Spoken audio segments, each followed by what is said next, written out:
आज का सेशन बहुत ही इंपॉर्टेंट है आपके सीबीएसई क्लास 11 और नीट के पर्सपेक्टिव में।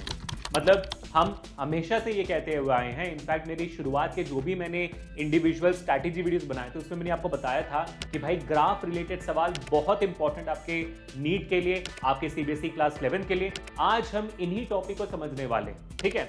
इनमें से कुछ टॉपिक आपने ऑलरेडी देखा हुआ है क्लास 9 पे, लेकिन बहुत सारे कॉन्सेप्ट्स उसमें से आपने नहीं सीखे होंगे जो आपके क्लास 11 में एक्सट्रीमली इंपॉर्टेंट है और कंफ्यूज कर जाती है।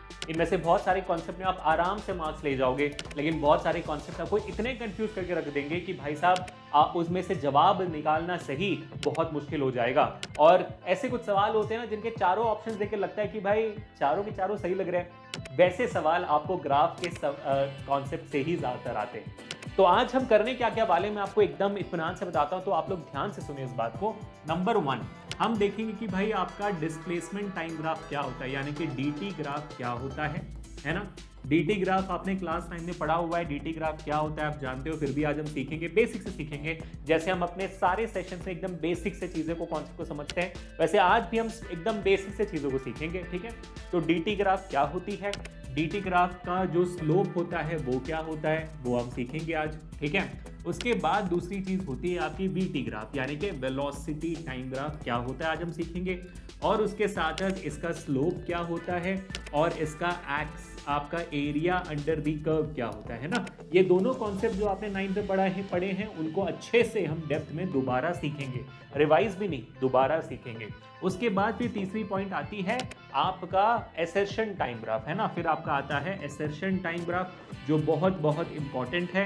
एसर्शन टाइम ग्राफ अगर आप देखोगे तो क्लास 11 के सेंस में भी इतना इंपॉर्टेंट नहीं है, इंपॉर्टेंट सबसे डीटी और बीटी ग्राफ ही है। In fact even in for NEET perspective acceleration time graph इतना ज्यादा कॉन्सेप्ट में नहीं आता जितना आपके डिस्प्लेसमेंट और बीटी में आता होगा, है ना। तो इसको आप आराम से टेंशन लिए बिना समझिए, कोई इशू नहीं होगा, ठीक है। अब उसके बाद चौथा जो कॉन्सेप्ट होगा वो ये होगा, आज ढेर सारी प्रैक्टिस होगी गाइस, ढेर सारी प्रैक्टिस। ग्राफ से रिलेटेड हर एक सवाल जो आपके एनसीईआरटी में है वो होंगे, प्रैक्टिस क्वेश्चंस अलग से होंगे जो डीसी पांडे से उठाए हैं, तत्व से उठाए हुए हैं, ये सारे प्रैक्टिस के क्वेश्चंस मैंने उठाए हुए हैं। और साथ ही साथ हमारे नीट पीवाईक्यू किताब से मैंने नीट के पीवाईक्यूज भी आज मैं आपके सामने लाया हूं from this graph based questions, ठीक है बेटा। तो आज ये सेशन लंबा होने वाला है, लेकिन ये एक लौता सेशन काफी आपको डीटी बीटी ग्राफ के सारे डाउट्स निकालने के लिए, सारे कॉन्सेप्ट को क्लियर करने के लिए, पूरा प्रैक्टिस करने के लिए। तो समझ लीजिए ये जो हमारा वीडियो है ये आराम से हमारे 1 घंटे, सवा घंटे, 1.5 घंटे तक जा सकता है, 90 मिनट्स तक का सेशन हो सकता है। बट जैसा मैंने कहा ये एक वीडियो काफी है आपको पूरा क्लियर कर लेने के लिए कि भाई नीट में सीबीएसई क्लास 11 में डीटी बीटी ग्राफ से क्या क्या आता है, ठीक है बेटा। बात समझ में आ गई। और सवाल हम बहुत बहुत प्रैक्टिस करेंगे, एनसीईआरटी के सारे सवाल जैसे मैंने कहा पूरा का पूरा क्लियर होगा। आपके practice questions DC Pandey ji का, आपके तत्व का भी पूरा क्लियर होगा, आपका पीवाईक्यूज जो आपका नीट का है, वेदांतु का, वो भी क्लियर होगा, ठीक है। अगर आपको तत्व की किताब चाहिए, नीट पीवाईक्यू किताब चाहिए पिछले 20 साल के, तो भाई आपका लिंक डिस्क्रिप्शन में है, प्लीज मिस आउट मत करिएगा। अभी वहां पर बहुत ही अच्छे, बहुत ही कम प्राइस पे आपको पूरा किताब मिल रहा है और तत्व किताब सबसे बेस्ट है। मैंने भाई साहब हर एक किताब को जांच लिया है, क्योंकि मैं नीट पढ़ा रहा हूं अभी, तो मैंने सारे किताब जो मार्केट में अवेलेबल है, कितने बड़े बड़े पब्लिकेशंस के हो, जितने भी बड़े क्या कहता हूं ऑथर्स के हो, जितने बड़े टीचर्स के हो, मैंने देखा हुआ है और सबको एनालाइज करने के बाद मेरे को सिंपल समझ में आई हुई है, अगर नीट में तत्व किताब आपने खरीद लिया तो फिर आपको कोई भी और किताब की जरूरत नहीं है। और अगर मैं डेडिकेटेडली फिजिक्स की बात करूंगा तो डीसी पांडे जी का जो किताब है एब्सोल्युटली फैंटास्टिक किताब है। Let me tell you, physics के लिए डीसी पांडे जी की किताब फैंटास्टिक है, उसके बाद ही तत्व आता है और तत्व भी एकदम फैंटास्टिक है, मेरा ऑनेस्ट ओपिनियन है। अगर आपने तत्व खरीद दिया तो भाई डीसी पांडे जी के कंपैरिजन में ही आता है किताब। अगर मैं बायो की बात करूंगा तो एनसीईआरटी फिंगर टिप्स का जो किताब है वो बहुत बेहतरीन है, काफी होना भी चाहिए आपके साथ, लेकिन तत्व भी एकदम फैंटास्टिकली ऑसम है। केमिस्ट्री में भी अगेन तत्व आपके पास है तो और कुछ नहीं चाहिए आपको, लेट मी वेरी ऑनेस्ट, ठीक है। मैंने आपको ऑनेस्टली बता दिया, दोनों लिंक तत्व के भी और नीट पीवाईक्यू किताब के लिंक, दोनों के लिंक डिस्क्रिप्शन में है। और मेरा कूपन कोड ऑलरेडी अप्लाइड होगा, आपको सबसे कम प्राइस पे वो मिल जाएगी, तो ले लीजिएगा। और इस पूरे सेशन का जो नोट्स है उसका लिंक भी डिस्क्रिप्शन में होगा बेटा, ठीक है। चलिए फिर शुरू करते हैं, सीधा मुद्दे पर आते हैं और सबसे पहले बात करते हैं कि भाई डिस्प्लेसमेंट टाइम ग्राफ क्या होता है और डिस्प्लेसमेंट टाइम ग्राफ से क्या क्या चीजें निकलती हैं, एकदम बेसिक से समझेंगे, ठीक है बेटा, एकदम बेसिक। अब डिस्प्लेसमेंट वर्सेस टाइम ग्राफ होती क्या है भाई, जो लिखा हुआ है वही होती है। जो पहला अक्षर होगा वो y में जाएगा, जो दूसरा अक्षर होगा वो x एक्सिस में जाएगा। बोला भी ऐसे ही जाता है, जो भी क्वांटिटी ग्राफ में x एक्सिस में जाती है वो इंडिपेंडेंट क्वांटिटी होती है और उसको सेकंड में बोला जाता है, और वो जो पहला क्वांटिटी होता है, जो फर्स्ट में जो क्वांटिटी होती है वो y एक्सिस में जाती है। ठीक है, तो इसी वजह से कोई भी ग्राफ का जब आप नाम लेते हो तो सोच समझ के लीजिएगा, ऐसे कोई भी नहीं, मतलब dt ग्राफ को आप td ग्राफ बोलोगे तो td ग्राफ का मतलब हो जाए कि भाई d वाला जो ग्राफ है वो x एक्सिस में और वो एक इंडिपेंडेंट क्वांटिटी है, जो गलत होगा क्योंकि हर एक चीज टाइम पे डिपेंड करती है, टाइम किसी पे डिपेंड नहीं करती। तो जो भी इंडिपेंडेंट क्वांटिटी होती है बेटा वो हमेशा x एक्सिस में जाती है। ठीक है, तो इसको हमेशा याद रखिए कि भाई x एक्सिस में हमेशा एक इंडिपेंडेंट क्वांटिटी ही जाएगी। अगर मान लीजिए कोई और, जैसे आपको एग्जामिनेशन में टीडी ग्राफ भी दिया जा सकता है, अब वो ग्राफ गलत नहीं है, बस वो सवाल आपको कंफ्यूज करने के लिए पूछ रहा जरूर, लेकिन जवाब आपको वैसे आएगा जैसे एक डीटी ग्राफ में आना चाहिए। ठीक है, और सही ग्राफ बनाने का मायना होता है कि इंडिपेंडेंट क्वांटिटी हमेशा एक्स एक्सिस में होती है। ठीक है, तो डीटी ग्राफ में इंडिपेंडेंट क्वांटिटी कौन सा हुआ भाई, आपका टाइम हुआ। ठीक है, अगर मैं अभी डीटी ग्राफ बनाता हूं तो बहुत सिंपल सी बात है, आपने बना दिया ये आपका प्यारा सा ग्राफ। इस प्यारे से ग्राफ में आपका जो डिस्टेंस है वो और डिस्प्लेसमेंट जो है यहाँ पे आपका लेफ्ट हैंड साइड पे होगा। अगर आप टाइम मान लो तो यहाँ पर होगा, टाइम मान लीजिए सेकंड्स पे, और ये आपका डिस्प्लेसमेंट यानी कि मीटर्स में है। ठीक है, तो ये आपका डीटी ग्राफ फैंटास्टिक से बन गया बहुत सिंपल तरीके से। अब डीटी ग्राफ में डिफरेंट तरीके के ग्राफ होते हैं, उन सारे डिफरेंट तरीके के ग्राफ को हम समझने की कोशिश करते हैं, लेकिन सबसे पहले एक सबसे बेसिक सा ग्राफ समझ लेते हैं। ठीक है, और वो कौन सा ग्राफ है, ये लीनियर ग्राफ। ये वो लीनियर ग्राफ है जो आपने सबसे ज्यादा बार देखा होगा।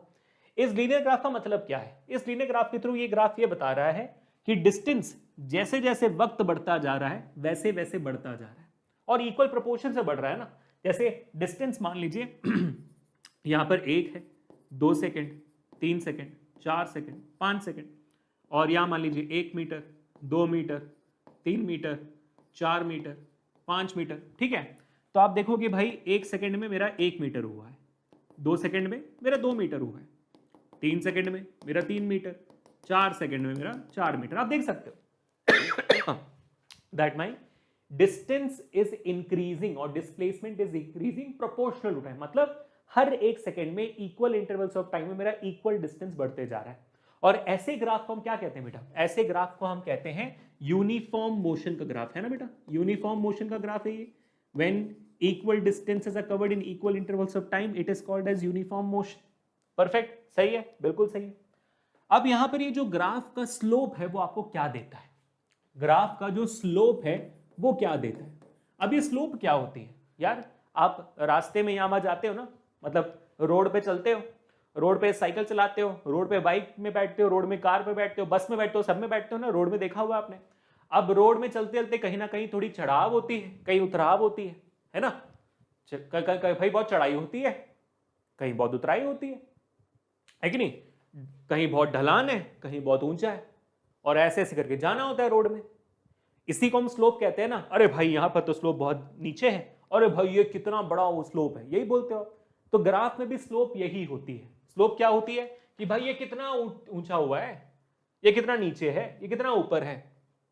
तो बेसिकली हम जो अनइंटेंशनली बात करते हैं वो रोड पे, मान लो रोड ऐसे प्लेन जा रही है, ठीक है, ऐसे प्लेन है रोड, रोड प्लेन है एकदम, अचानक से चढ़ाव आ गया तो क्या हो गया, जो आपकी हॉरिजॉन्टल रोड जा रही थी अचानक से एक एंगल पे रोड ऊपर जाने लगी, है कि नहीं, तो रोड का स्लोप बदल गया। तो हम किस बारे में बात करते हैं, अनइंटेंशनली हम बात करते हैं स्लोप की, हम उस एंगल की बात करते हैं।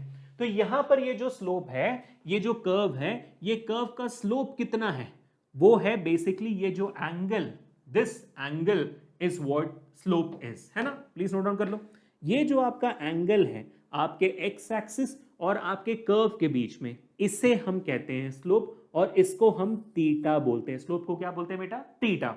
अगर मैं ट्रिग्नोमेट्रिक फंक्शन नॉर्मल लगाऊंगा ना, यहाँ पे नॉर्मल ट्रिग्नोमेट्रिक फंक्शन लगाऊंगा, तो स्लोप एक्चुअली सिर्फ थीटा नहीं होती है, वो होती है tan थीटा। क्या होती है बेटा, tan theta. But in general senses हमेशा थीटा के सेंस में इसको याद रख सकते हो, लेकिन क्योंकि हमें उसकी एक न्यूमेरिकल वैल्यू चाहिए, हम थीटा को उठा के tan थीटा बना देते हैं। ठीक है, मैं दोबारा समझाता हूं बेटा, स्लोप क्या होता है, स्लोप आपका होता है the angle between the curve and the horizontal axis. ठीक है, ये क्या है आपका, ये आपका स्लोप है, और स्लोप क्या होता है, angle between curve and X axis never Y axis, always with X axis को हम स्लोप कहते हैं, ठीक है। तो ये मैंने भाई tan थीटा मान लिया। अब tan थीटा क्या होता है, मान लीजिए कि भाई मैंने यहां पर पॉइंट नंबर, इसको मैंने मान लिया पॉइंट नंबर 1, इसको मैंने मान लिया पॉइंट नंबर 2, ठीक है।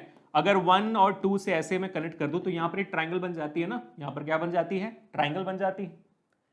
तो tan थीटा क्या होता है, tan थीटा आपका होता है परपेंडिकुलर अपॉन बेस, क्या होती है, परपेंडिकुलर अपॉन बेस होती है, परफेक्ट है।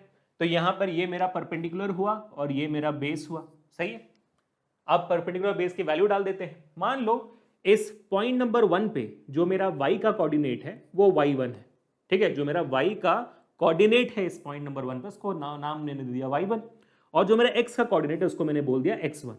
वैसे इस पॉइंट नंबर 2 पे जो मेरा y पे कोऑर्डिनेट है, जो मेरा y एक्सिस पे कोऑर्डिनेट है, इसको मैंने बोल दिया y2, और जो मेरा x का कोऑर्डिनेट है उसको मैंने बोल दिया x2, ठीक है। तो मेरा परपेंडिकुलर क्या है यहाँ पर बेटा, मेरा परपेंडिकुलर होगा, परपेंडिकुलर ये जो मेरा परपेंडिकुलर है, जो मेरा ट्राइंगल का परपेंडिकुलर है वो क्या है, वो है y2 माइनस y1, ये मेरा परपेंडिकुलर है ना।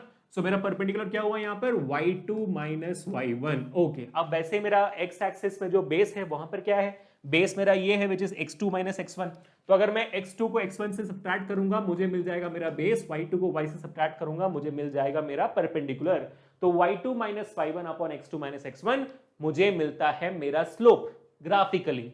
अगर आपको ये एंगल नहीं पता है तो ये एंगल कैसे निकालते हैं, अब y2 minus y1 upon x2 minus x1 कर दो, आपको आपका स्लोप मिल जाएगा। अब मान लो अगर आपको थीटा दिया हुआ है तो tan थीटा कर लीजिएगा, आपको दोबारा वहां पर भी स्लोप मिल जाएगा। और ये दोनों किस्म के आपको सवाल आते हैं। मान लेते हैं कि भाई आपको बोला गया कि थीटा 30 डिग्री है, फाइंड आउट द स्लोप, तो आप क्या करोगे, tan 30 कर दोगे, ठीक है। जो जवाब आ गया आपका जवाब हो गया 1/√3, बात खत्म हो गई। अब मान लो थीटा दिया नहीं है, बोला है कि भाई स्लोप निकालो पॉइंट नंबर 1 और 2 के बीच में, तो आपने कोऑर्डिनेट डाल दिए, कोऑर्डिनेट उठा लिए यहां से और फिर ग्राफ में डाल दिया वैल्यू, ठीक है। अब थोड़ा सा और अगर हम दिमाग लगाते हैं तो हमें समझ में आता है यार y2 माइनस y1 है क्या, y के कोऑर्डिनेट्स है ना, y एक्सिस के कोऑर्डिनेट्स है, और x2 माइनस x1 है क्या, ये x एक्सिस के कोऑर्डिनेट्स है। तो x एक्सिस मैंने लिख दिया, ठीक है, बराबर। अब मेरा y एक्सिस में है क्या भाई, डिस्प्लेसमेंट है ना, क्या है, डिस्प्लेसमेंट है, सही बोल रहे हो सर। और x एक्सिस में क्या मेरा, x एक्सिस मेरा टाइम है, अच्छा टाइम है सर। तो डिस्प्लेसमेंट अपॉन टाइम क्या होता है, डिस्प्लेसमेंट अपॉन टाइम मेरी होती है वेलोसिटी। अच्छा, तो अगर मैं एक डिस्प्लेसमेंट टाइम ग्राफ का स्लोप निकालता हूं ग्राफिकली तो मुझे क्या मिलता है, मुझे वेलोसिटी मिलती है। और इस इंफॉर्मेशन को ऐसे मैं बहुत इंपॉर्टेंट तरीके से मार्क कर दूंगा क्योंकि है ये बहुत ज्यादा इंपॉर्टेंट, ठीक है। क्या समझा हमने समझा कि भाई बहुत ही बेहतरीन तरीके से स्लोप होता है tan theta, perpendicular upon base.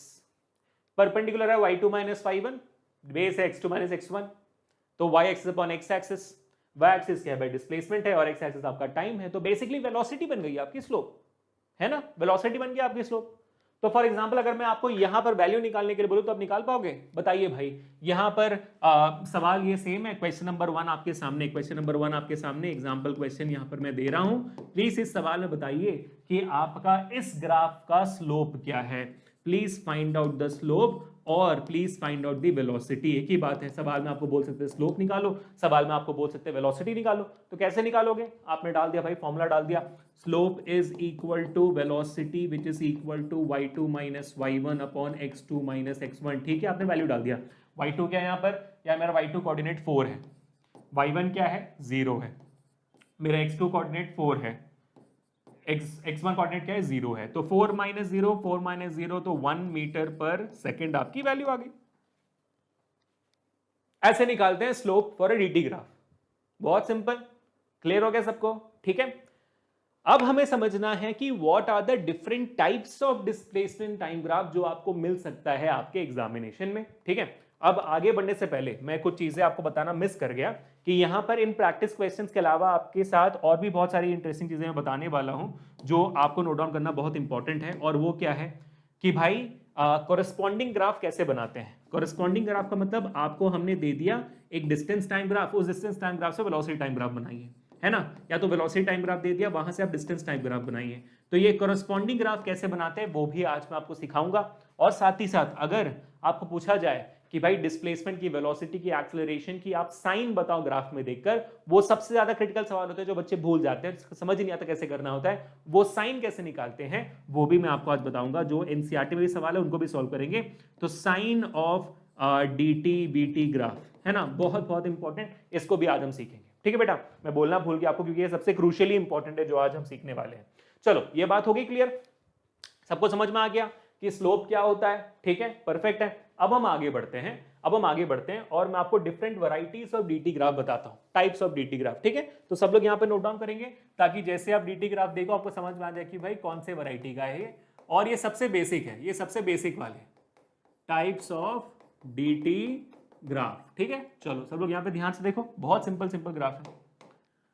सबसे पहला ये ग्राफ अभी आपने देख लिया, डिस्टेंस वर्सेस टाइम ग्राफ। ये कौन से ग्राफ का है भाई? ये है यूनिफॉर्म मोशन का। ठीक है, ये कौन सा है? ये यूनिफॉर्म मोशन का ग्राफ है। सही है, ठीक है। चलो अब मान लो ये ग्राफ जो है यूनिफॉर्म मोशन का नहीं है, ठीक है, नॉन यूनिफॉर्म मोशन है। तो कैसे दिखेगा? नॉन यूनिफॉर्म मोशन बस ये स्ट्रेट लाइन नहीं होगी, वैसे उसके अलावा कैसे भी हो सकती है ना, वो ऐसे हो सकती है, करेक्ट, वो ऐसे हो सकती है, करेक्ट है, कैसे भी हो फर्क नहीं पड़ता। ठीक, कैसे भी हो फर्क नहीं पड़ता है कि आपके डिस्टेंस वर्सेस टाइम ग्राफ अगर यूनिफॉर्म नहीं है तो कैसे भी हो फर्क नहीं पड़ता है। सही है। अब सर ऐसे ग्राफ को देखकर हम पहचानेंगे कैसे कि भाई आपका जो ग्राफ है वहां पर वेलोसिटी बढ़ रही है, कम हो रही है, क्योंकि भाई यहां पर तो यूनिफॉर्म मोशन है।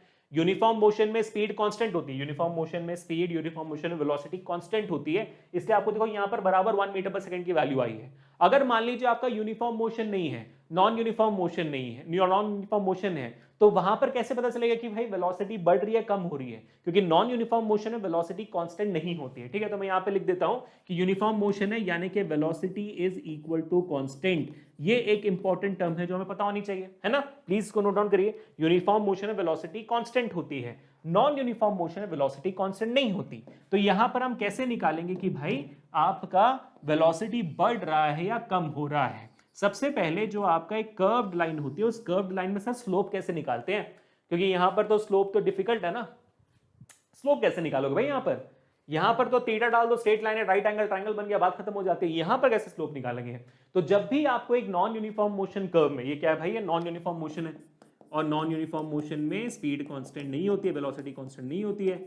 Non uniform motion velocity not equal to constant है ना। चलो अब मुद्दा यहां पर है कि सर यहां पर कैसे निकालोगे आप? आपको मान लीजिए कि इस पर्टिकुलर पॉइंट पे, किस पॉइंट पे? आपको इस पर्टिकुलर पॉइंट पे स्लोप निकालना है, तो आप क्या करोगे? उस पॉइंट पे एक टैंजेंट मार दोगे, उस पॉइंट पे आप एक टैंजेंट मार दोगे। ठीक है, यही करना है आपको। जहां पर भी आपको स्लोप निकालना है उस कर्व पे आप एक टैंजेंट मार दीजिए। वो जो टैंजेंट है वो आपके एक्स एक्सिस को यहां पर कट कर रहा है, ये जो टैंजेंट का एंगल है ये आपका स्लोप बन जाएगा थीटा उस पॉइंट के लिए। तो ये इस पॉइंट नंबर 1 के लिए थीटा नंबर 1 ये हो गया। अब मान लो अगर आपको इस पॉइंट पे थीटा निकालना है, ठीक है, तो ये मेरा पॉइंट नंबर 2 हो गया। इस पॉइंट पे मैं एक टैंजेंट मारूंगा, वो आप देखोगे यहां पर जाकर कटेगा और ये मेरा दूसरा थीटा नंबर 2 हो जाएगा। अब मान लीजिए ये मेरा पॉइंट नंबर 3 है, इस पॉइंट पे अगर मुझे स्लोप निकालना है तो इस पॉइंट पे मैं टैंजेंट मारूंगा और ये मेरा थीटा 3 बन जाएगा। और यहां पर आप क्या देख सकते हो? यहां पर आप देख सकते हो आपका थीटा 3, थीटा 1, थीटा 2, आप देख सकते हो कि भाई आपका स्लोप बढ़ते जा रहा है ना, स्लोप इज इंक्रीजिंग। आपका point number theta 3 is less than theta 1 is less than theta 2, आप देख सकते हो आपका स्लोप बढ़ते जा रहा है। और स्लोप क्या होती है? Slope of DT graph is velocity, slope of dt graph is velocity na, so if theta is increasing that simply means velocity is also increasing in this particular graph. ठीक है, so we have learned now two things. number 1, अगर एक non uniform motion का graph है तो उस graph में आप टेंजेंट बनाइए, टेंजेंट जो एंगल पे एक्स एक्सिस को काटेगा वो आपका स्लोप बन जाता है। ठीक है, तो मैं यहां पर लिख देता हूं for a non uniform motion graph, tangent cuts the x axis,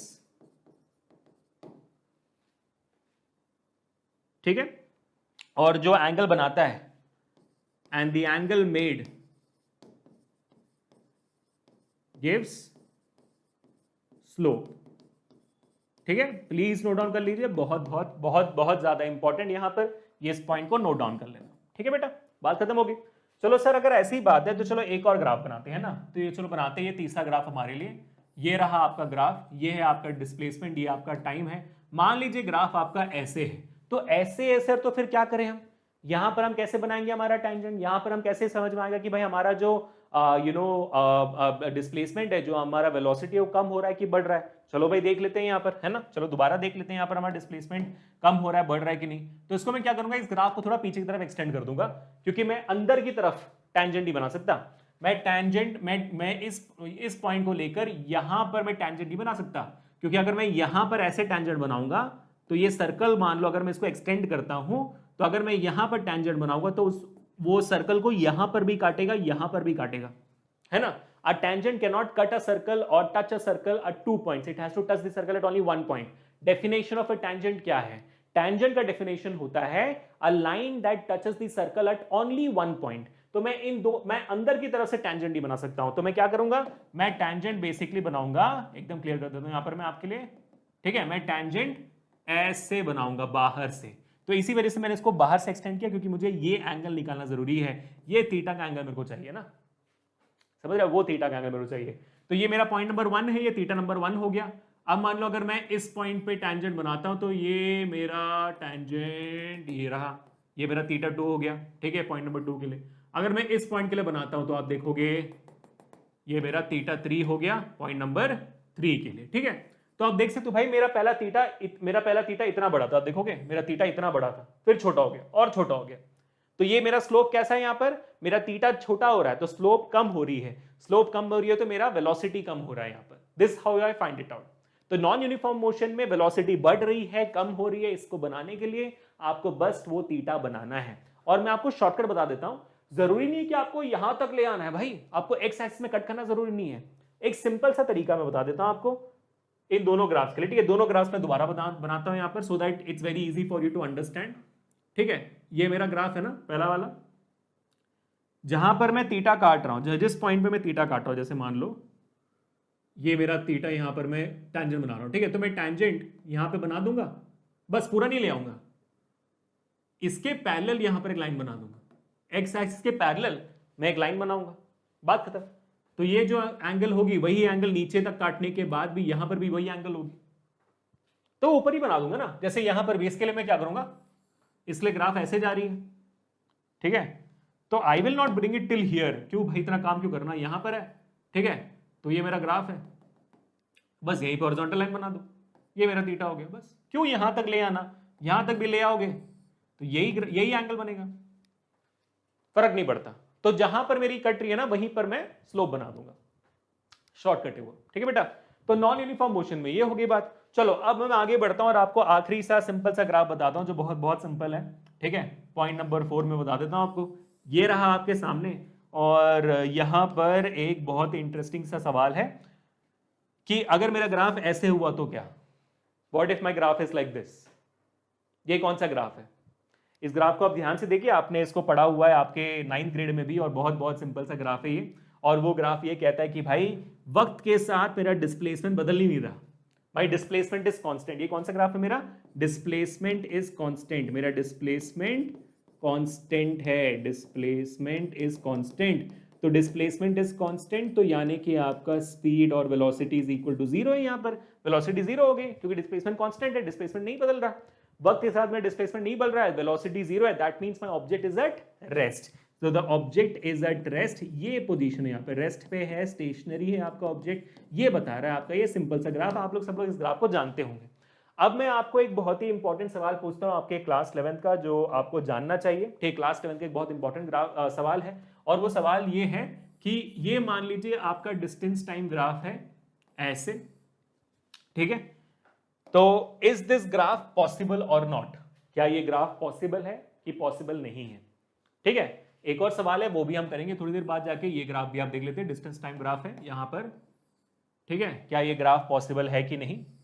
दूसरा मैं आपको दिखा देता हूं, देखकर बताइए क्या आपका ये ग्राफ पॉसिबल है, डिस्टेंस टाइम ग्राफ का। 3 ग्राफ मैं आपको दे रहा हूं, पहला ग्राफ ये हो गया, दूसरा ग्राफ ये हो गया, तीसरा ग्राफ ये हो गया। इन तीनों ग्राफ्स में कौन कौन से डिस्प्लेसमेंट टाइम ग्राफ पॉसिबल है, कौन से ग्राफ पॉसिबल नहीं है, ध्यान से देखिए, वीडियो को पॉज करने की कोशिश करिए, सॉल्व करने की कोशिश करिए। जितने आराम से आप सॉल्व कर पाओगे इसे उतना ही आपका कॉन्फिडेंस बढ़ता जाएगा। यहां पर एक बेसिक कॉन्सेप्ट क्लियर कर देता हूं मैं आपका, ठीक है, सबने सोच लिया, सबने कर लिया, ठीक है। यहां पर देखो, अब अगर मान लो यहां पर मेरा time is equal to 10 seconds है, जब मेरा टाइम 10 सेकेंड्स होता है तो मेरी डिस्प्लेसमेंट कितनी है, डिस्प्लेसमेंट मेरी इतनी है, मान लो 5 मीटर है, ठीक है। लेकिन यार अगर टाइम इज इक्वल 10 सेकेंड्स है और इसको मैं ऊपर ले जाता हूं तो आप देखो यहां पर भी मुझे एक डिस्प्लेसमेंट मिलती है ना, तो मेरे पास डिस्प्लेसमेंट के मान लो ये 15 मीटर है, तो मेरे पास 10 सेकंड की डिस्प्लेसमेंट के पॉइंट पे आप देखोगे यहां पर भी मेरा एक कर्व है, यहां पर भी मेरा कर्व है, मेरे पास 2 पॉइंट्स है डिस्प्लेसमेंट के, मेरे पास एक ही वक्त पे डिस्प्लेसमेंट के 2 पॉइंट्स हैं, 2 वैल्यूज हैं एक ही वक्त पे। 10वें सेकंड में मेरे पास 5 मीटर की वैल्यू भी है, 15 मीटर की वैल्यू भी है। क्या ये पॉसिबल है? क्या एक क्वांटिटी की 2 वैल्यू हो सकती है सेम सेकंड में? The answer to that question is absolutely no sir, possible ही नहीं है। तो ये ग्राफ पॉसिबल नहीं है बेटा, है ना, this is an absurd impossible graph. तो this is not the correct graph, this is not how you can represent displacement time graph, ठीक है। तो बहुत सारे बच्चे बोलेंगे सर आपका ऑब्जेक्ट गोल गोल घूम रहा है, इस वजह से डिस्प्लेसमेंट टाइम ग्राफ ऐसी है। नहीं, गोल गोल घूम रहा होगा तो बेटा आपकी डिस्प्लेसमेंट पहली बार 0 हो जाएगी ना, क्योंकि एक ऑब्जेक्ट जब घूम कर वापस आता है तो आपका डिस्प्लेसमेंट 0 हो जाता है। तो जब पहली बात गोल गोल घूमने वाली डिस्प्लेसमेंट आती है तो आपका ग्राफ लीनियर ही बनता है, क्योंकि यूनिफॉर्म सर्कुलर मोशन में स्पीड कांस्टेंट होती है, तो आपका यूनिफॉर्म ही बनता है, वो भी आपको याद रखना है। ऊपर नीचे स्ट्रेट लाइन ही बनेगी आपके, ऐसे गोल गोल कभी नहीं बनेगा। तो please never think in that particular sense, ठीक है। अब बात करते हैं यहाँ पर भी सेम सीन होगी। अगर मैंने मान लो यहाँ पर 10 सेकंड से और 10 सेकंड से वक्त पे यहाँ पर मेरे डिस्प्लेसमेंट का पहला वैल्यू, यहाँ पर मेरे डिस्प्लेसमेंट की दूसरी वैल्यू, यहाँ पर डिस्प्लेसमेंट की तीसरी वैल्यू, भाई 10वें सेकंड पे 3 वैल्यूज, पॉसिबल ही नहीं है, ठीक है। So this graph is also not possible. अब बात करते हैं इसकी, सर ये पॉसिबल है यार, लग तो नहीं रहा, क्योंकि यहां पर अगेन डिस्प्लेसमेंट एक वैल्यू, दूसरी वैल्यू भी है, तीसरी वैल्यू भी, नॉट पॉसिबल, ठीक है। बात समझ में आ गया।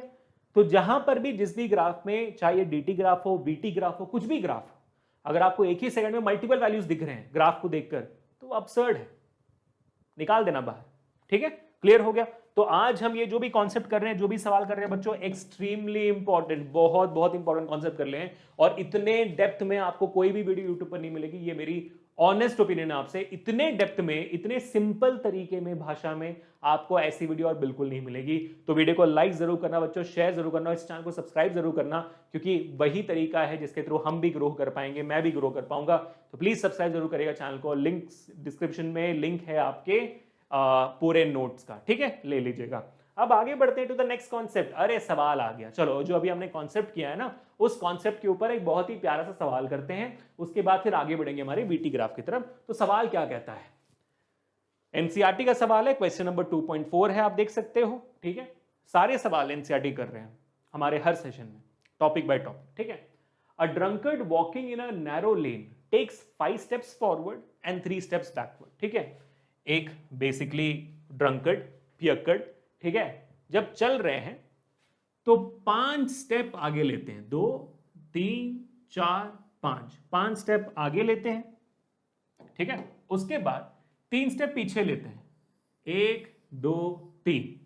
तो आइडियली मतलब भाई एक बार के मोशन में वो सिर्फ 2 ही स्टेप ले रहे हैं, कि 5 सामने लिया, 3 वापस आ गए, तो पहले दूसरे स्टेप में आगे वापस, है ना, तो वो हो रहा है। अच्छा, followed again by 5 steps forward and 3 steps backward. फिर वहां से दोबारा 5 स्टेप आगे चलते हैं, फिर 3 स्टेप पीछे आते हैं। तो यहां से फिर वो वापस 5 स्टेप आगे चलेंगे, है ना, 1 2 3 4 5, ठीक है। फिर वहां से दोबारा वो 3 स्टेप पीछे आएंगे, तो 1 2 3, ओए ऐसे करके वो आगे बढ़ रहे हैं, ठीक है। बात समझ में आ गई। अच्छा, अब क्या हो रहा है भाई, each step is 1 metre long, हर एक स्टेप जो है, हर एक स्टेप जो है 1 मीटर का है, हर एक स्टेप 1 मीटर का है, और लेता 1 सेकंड है। कितना सेकंड लेता है? हर वक्त 1 सेकंड लेता है। तो यानी कि वो 5 सेकंड में 5 मीटर कवर करते हैं, फिर 3 सेकंड में 3 मीटर वापस आते हैं, फिर 5 सेकंड में 5 मीटर कवर करते हैं, और फिर 3 सेकंड में 3 मीटर वापस आते हैं। तो ऐसे उनका प्रोसेस चल रहा है, ठीक है। अब आगे क्या पूछा है, plot the XT graph of this motion, x t graph मतलब displacement time graph of this motion, determine graphically and otherwise how long the drunkard takes to fall in a pit 13 metre away from the stop. मतलब भाई पियक्कड़ तो गिरवा के रहेंगे इनको गड्ढे के अंदर, है ना। तो मतलब 13 मीटर दूर एक गड्ढा है, उस गड्ढे में गिरते वक्त कितना वक्त लगना चाहिए, इनको गिरने के लिए कितना वक्त लगना चाहिए, इसको पहले हम, इसमें बोला गया ना, डिटरमाइन ग्राफिकली एंड अदरवाइज, यानी कि नॉर्मल तरीके से भी निकालो और ग्राफिकली भी निकालो। तो नॉर्मल तरीके से सोच लें एक बार, सिंपल भाषा में। चलो नॉर्मल तरीके से एक बार सोच लेते हैं, इसको अच्छे से बनाते हैं और हम समझ भी लाएंगे, ठीक है, कि भाई कितने दूर है। चलो यहां पर देखो सब लोग ध्यान से। तो आपके भाई साहब 13 मीटर दूर एक गड्ढे में गिरना है उनको, 13 मीटर दूर गिरना है। तो यहां से शुरुआत करते हैं, 1 2 3 4 5 मीटर, ठीक है। फिर वापस आए, 1 2 3 मीटर। तो अब तक कितने सेकंड्स हो गए? अब तक आप देखोगे हमारे 8 सेकंड्स हो चुके हैं, ठीक है, 8 सेकंड्स हो गए, क्योंकि हर 1 मीटर 1 सेकंड लेता है। यहां से फिर दोबारा वो 5 मीटर आगे जाएंगे, तो 1 2 3 4 5, 1 2 3, ठीक है। तो अगेन 8 सेकंड्स हो गए, 8 सेकंड्स प्लस 8 सेकंड्स आपका 16 सेकंड हो गया। सेकंड्स को बाद में गिनेंगे, टाइम आप नोट डाउन करते जाना, ठीक है। लेकिन आप कितने दूर आ गए? स्टार्टिंग पॉइंट से कितने दूर जा चुके हो आप? स्टार्टिंग पॉइंट आपका ये इनिशियल पोजीशन ये है, स्टार्टिंग पॉइंट अभी आप यहां पर हो, ये कौन से पोजीशन पे है? 1 2 3 4, 4 मीटर आपने कवर किया इन टोटल अभी तक, ठीक है। अब फिर इसके आगे जाते हैं, ठीक है। अच्छा भाई, तो 1 2 3 4 5, 1 2 3, ठीक है। तो और दोबारा 8 सेकंड लग गया आपको।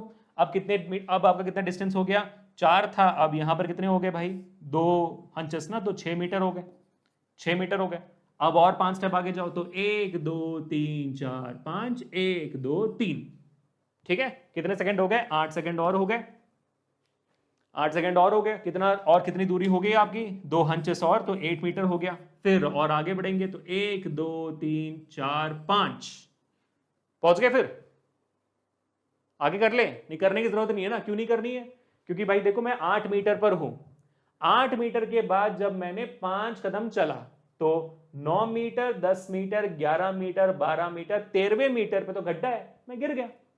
इसके आगे जाने की मुझे जरूरत नहीं है, ठीक है। तो मतलब यहां पर मुझे 5 सेकंड और लगे, और 5 सेकंड के बाद मैं गिर गया। मतलब मैं नहीं, डंकट पे गिर गया, मैं नहीं भाई, ठीक है। तो यहां पर कितने वक्त हो गए भाई? How long the drunkard takes to fall? The drunkard takes to fall 8 plus 8 16, 16 plus 8 24, 24 plus 8 32, 37 seconds to fall in the pit. कितना? 37 seconds to fall in the pit. ये है आपका वैल्यू, ठीक है। तो हमने इन जनरल निकाल दिया यहां पर। अब हमें निकालना है इसको ग्राफिकली भी, ग्राफिकली बनाना भी है, और तभी तो और मजा आएगा ना। ग्राफिकली बनाना बहुत जरूरी है। तो सबका ध्यान यहां पर कि ग्राफिकली इसको कैसे बनाते हैं, सब लोग पूरे ध्यान से देखेंगे। चलो, ये आपका टाइम इन सेकेंड्स, ये आपका डिस्टेंस इन मीटर, ठीक है। ये आपका वाई एक्सेस है, ये आपका एक्स एक्सेस है, ठीक है। मान लीजिए 0 से शुरुआत हो रही है, तो ये हो गया 1, ये 2, ये 3, ये 4, ये 5। नहीं यार, इसमें तो ये तो ग्राफ छोटी बढ़ जाएगी फिर, है ना।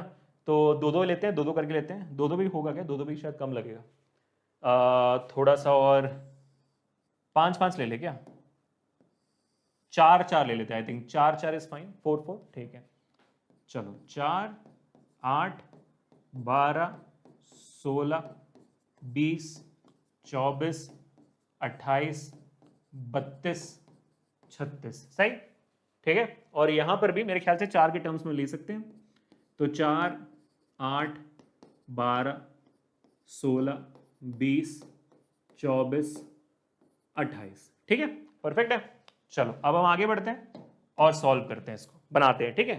तो आपका पहला पॉइंट ये था कि भाई मैं 0 से शुरुआत कर रहा हूं, 5 मीटर आगे बढ़ रहा हूं, 3 मीटर वापस आ रहा हूं, है ना। तो 5 मीटर आगे 3 मीटर वापस, 5 मीटर आगे 3 मीटर वापस, कितने सेकंड में? 5 मीटर 5 सेकंड में, 3 मीटर वापस आपके 3 सेकंड में। तो आप 8 सेकंड में वापस आते हो ना, ठीक है। तो 5 मीटर आगे 5 सेकंड में होना चाहिए। तो मान लो 5 मेरा यहां पर है, और ये मेरा 5 मीटर मेरा यहां पर है। तो 5 मीटर में यहां पर गया, फिर मैं 3 मीटर वापस आता हूं, है ना। 3 मीटर वापस, तो मैं वापस 2 पर आऊंगा, है ना। तो 2 पर मतलब यहां पर, और 8 सेकंड में आऊंगा ना, ठीक है। ये हो गया मेरा ग्राफ, ठीक है। ये मैंने 2 मीटर, ये मेरा 2 मीटर है, और 8 सेकंड पे पहुंच गया मैं। पहला खत्म। अब इसके बाद 5 मीटर ऊपर, तो 2 मीटर से मैं कहां जाऊंगा? 2 मीटर में 5 मीटर मतलब मैं जाऊंगा सीधा 7 मीटर पे। तो 7 मीटर मेरा यहां पर है, और 5 सेकंड के बाद, यानी कि 8 सेकंड के बाद 5 सेकंड 13 सेकंड पे, यानी कि प्रॉब्ली यहां मेरा 13 सेकंड है, यहां पर मैं पहुंचूंगा, पहुंच गया। फिर 3 मीटर वापस, फिर मैं 3 मीटर वापस आऊंगा। तो 8 + 5 13 था, 13 के बाद 3 मीटर 16 सेकंड में आ गया। तो और वापस कहां पर आऊंगा मैं, यहां पर मैं 5 मीटर ऊपर जा चुका हूं, 3 मीटर वापस यानी कि 4 मीटर पाऊंगा, ये मेरा 4 मीटर है।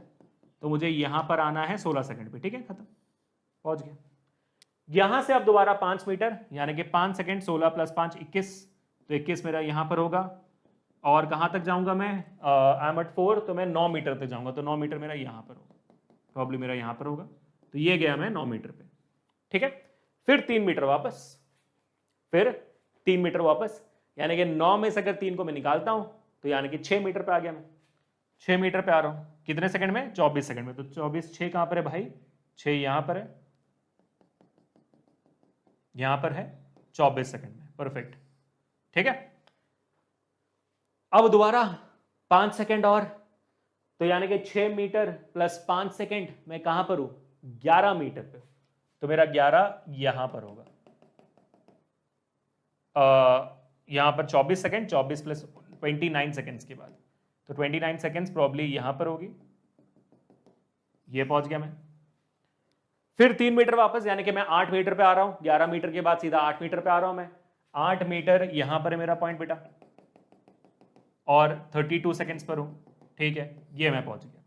अब इसके बाद सीधा 36 सेकंड पे, ठीक है, 30 नहीं 32, हाँ 37, हाँ। इसके बाद फिर 5 मीटर आगे, तो अभी मैं कहां पर हूं, मैं 8 मीटर पे हूं, 5 मीटर आगे 5 सेकंड में, तो 36 के बाद मान लो यहां पर मेरा 37 आता है, तो 37 सेकंड पे मैं 13वें मीटर पे रहूंगा, जो मेरा पॉइंट यहां पर आएगा, ये रहा, और मैं पिट पे गिर गया, ठीक है।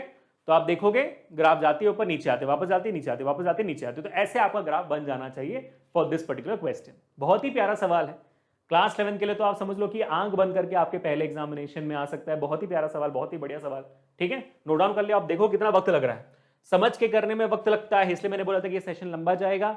सोच समझ के प्यार प्यार से धीरे धीरे करिए, धीरे धीरे आपको पेस बढ़ाना है, एक ही बार में झट से करने की कोशिश मत करना, धीरे धीरे अपना पेस बढ़ाओ, ठीक है। चलो अब आगे बढ़ते हैं टू दी बीटी ग्राफ पे आगे। तो डीटी ग्राफ का आपका बहुत ही सिंपल सा सवाल था आपके क्या कहते हैं एनसीईआरटी में। अब हम जा रहे हैं आपके वीटी ग्राफ में। आपका जो वीटी ग्राफ है वो डिस्प्लेसमेंट टाइम ग्राफ जैसा ही डिट्टो डिट्टो, एकदम बहुत ही सिंपल सा, साधा सा, प्यारा सा बच्चा है वीटी ग्राफ, ठीक है। तो इसमें भी वही कलाकारी करते हैं जो कलाकारी हमने डिस्टेंस टाइम ग्राफ में की थी, है ना। अच्छा सर, क्या कलाकारी सर, यार वही तो स्लोप वाली कलाकारी है ना, स्लोप वाली। इसमें टाइम इंडिपेंडेंट क्वांटिटी है, तो VT graph time independent quantity seconds यहां पर होगा, और यहां पर आपका वेलोसिटी मीटर्स में होगी, है ना, परफेक्ट, ठीक है। तो वेलोसिटी मीटर्स में होगी, है, देखा देखा बबुआ, वेलोसिटी मीटर्स पर सेकंड पे होगी। डिपेंडेंट क्वांटिटी है वाई एक्सिस पे, इंडिपेंडेंट क्वांटिटी है एक्स एक्सिस पे, ठीक है। अगर मेरी ग्राफ यहां पर बन जाती है, मान लो कैसे, अगर मेरी ग्राफ बन जाती है मान लो ऐसे, तो यहां पर इस ग्राफ का स्लोप मुझे क्या देगा। स्लोप क्या होता है बेटा, slope is the angle between the curve and the x axis. और यहां पर अगर मैं अपना tan थीटा निकालता हूं, which is basically my slope, और जिसका फॉर्मूला अभिषेक सर ने कुछ देर पहले बताया, y2 - y1 upon x2 - x1। यहां पर y2 - y1 मतलब y एक्सिस, और यहां पर मान लेते हैं x एक्सिस। भाई यहां पर क्या है y एक्सिस, y और x एक्सिस, यहां पर y2 - y1 क्या है, थोड़ा नोट डाउन करते हैं, दिमाग लगाते हैं। मान लो कि ये मेरा पॉइंट नंबर 1 है, ये मेरा पॉइंट नंबर 2 है, ठीक है। तो 1 से रिलेटेड जो मेरी y की कोऑर्डिनेट होगी y1 होगी, x से रिलेटेड x1 होगी, 2 से करस्पॉन्डिंग वाली वैल्यू y2 होगी, 2 से करस्पॉन्डिंग वैल्यू y2 होगी। अगर मैं यहां पर स्लोप निकालना चाहूंगा, ये थीटा निकालना चाहूंगा, तो मेरी स्लोप दिखेगी मुझे। तो y2 - y1 यहां पर क्या है भाई, ये मान लो मेरा y2 है, ये भी y1 है, लेकिन दोनों है क्या, दोनों तो वेलोसिटी के टर्म्स है ना, चेंज इन वेलोसिटी दे रहा है मेरे को। y2 पे जो वेलोसिटी है माइनस y1 पे जो वेलोसिटी है, तो ये मेरी क्या हो गई, change in velocity. So y axis क्या दे रहा है मुझे दे रहा है ये चेंज इन वेलोसिटी, और x एक्सिस क्या है, टाइम है, टाइम यानी कि चेंज इन टाइम, जो भी आप लिखना आप लिख सकते हो। So change in velocity upon time क्या देता है मुझे, change in velocity upon time मुझे मिलता है एक्सेलरेशन। सब लोग नोट डाउन करेंगे, बहुत इंपॉर्टेंट पॉइंट यहां पर। आपका वीटी ग्राफ का स्लोप आपको एक्सेलरेशन देता है। क्या देता है? एक्सेलरेशन देता है। सबको नोट डाउन करना है इसे, इंपॉर्टेंट। ठीक है, बात क्लियर हो गया? एग्जैक्टली जैसे आपके डीटी ग्राफ ने किया वैसे ही यहां पर आपका ग्राफ बन गया। तो एक्सेलरेशन मिल गया आपको यहां पर, परफेक्ट सा, प्यारा सा, नन्ना सा, मुन्ना सा, सही। ठीक है, अब यहीं पे एक छोटा सा कॉन्सेप्ट आपको समझना है कि क्या हो रहा है। ठीक है, चलो मान लो अगर ये ग्राफ है और ग्राफ में मैंने आपको वैल्यूज दी थी, मान लीजिए y2 4 है, y1 2 है, आपका ये पॉइंट 2 पर है और x1 आपका 1 पर है। तो अगर मैं आपको यहां पर एक्सेलरेशन निकालने बोलूं ग्राफ से, तो आप निकाल लोगे ना आराम से। चलो निकालो फिर यहां पर। तो स्लोप एग्जांपल लिख रहे हैं, ठीक है, एग्जांपल यहां पर क्वेश्चन नंबर 1 स्लोप निकालिए, यानी कि आपको एक्सेलरेशन निकालना है। फॉर्मूला क्या है बेटा? y2 minus y1 upon x2 minus x1। तो ये क्या है यहाँ पर? y2 कितनी वैल्यू भाई? 4 है, y1 की वैल्यू 2 है, x2 वैल्यू 2 है और x1 1 है। तो 4 माइनस 2 2 हो गया, 2 माइनस 1 1 हो गया। तो आपकी वैल्यू 2 मीटर्स पर सेकेंड स्क्वायर हो गई एक्सेलरेशन। सही है, तो यहां पर आपको क्या वैल्यू आई है? पॉजिटिव वैल्यू आई है। यानी कि जो आपका ये प्यारा सा स्लोप बना है यहां पर, ये आप देखो ये अक्यूट एंगल पे बना हुआ है ना। यहां पर जो आपकी थीटा की वैल्यू है लेस देन 90 डिग्री से, आप देख सकते हो थीटा की वैल्यू आपकी लेस देन 90 डिग्री से। मैंने बीच में इक्वल टू को लिख दिया, सॉरी। हाँ, यहां पर आप देख सकते हो थीटा, अरे फिर लिख रहा हूं, theta is less than 90 degree, है ना। और थीटा लेस देन 90 डिग्री से तो आपको दिख रहा है कि भाई यहां पर स्लोप आपकी पॉजिटिव आ रही है। तो यहां पर आपको क्या आ रहा है? पॉजिटिव स्लोप आ रहा है और आपको एक्सेलरेशन भी पॉजिटिव ही आएगी। इसका मतलब और है क्या कि आपको अगर एक्सेलरेशन पॉजिटिव आ रही है तो आपकी वेलोसिटी बढ़ रही है, velocity is increasing. That's what it means कि आपकी एक्सेलरेशन पॉजिटिव है। इसका मतलब तो यही हुआ कि आपकी वेलोसिटी इंक्रीज कर रही है। तो अगर आपकी थीटा लेस देन 90 डिग्रीज होती है तो velocity is increasing, acceleration is positive, slope is positive. बात खत्म बेटा। अब अगर मान लो ऐसे ही एक और मैं आपके सामने ग्राफ दे देता हूं, उसमें कैसे निकालना है, ऐसे एकदम जैसे अभी हमने निकाला ना वैसे ही निकालना है। ठीक है बेटा, तो वेलोसिटी मीटर्स पर सेकंड है, टाइम आपका सेकंड पर है। सब लोग ध्यान से देखो, यहां पर अभिषेक सर ने ग्राफ यहां पर बदल दिया, ग्राफ अभिषेक सर ने उल्टा कर दिया। ये अब हमारा ग्राफ है। सर यहां पर तो थीटा अगर मैं निकालूंगा, और देखो बेटा थीटा उल्टा मत निकालना, थीटा यहां पर मत लिख देना। ठीक है, थीटा यहां पर मत लिख देना, एक्स एक्सिस के साथ, नेगेटिव एक्स एक्सिस के साथ नहीं, पॉजिटिव एक्स एक्सिस के साथ जो ग्राफ होगी वो होगी थीटा की। तो थीटा ये है, ये थीटा नहीं होती कभी, प्लीज नोट डाउन करिए। थीटा हमेशा ये इस डायरेक्शन में होती है, एंटी क्लॉकवाइज बनाना है आपको। ठीक है, थीटा हमेशा एंटी क्लॉकवाइज बनेगा, इसको भी प्लीज नोट डाउन कर लो। प्लीज नोट यहां पर, theta is always anti clockwise, anti clockwise with respect to X axis. बहुत बहुत इंपॉर्टेंट, बहुत important. Theta is always anti clockwise with respect to X axis, इसको भूलना नहीं, बिल्कुल नहीं भूलना। तो ये हमारा थीटा हो गया। तो यहां पर हम देखेंगे कि हमारा जो थीटा है वो थीटा तो सर यहां पर आपका ग्रेटर देन 90 डिग्री है।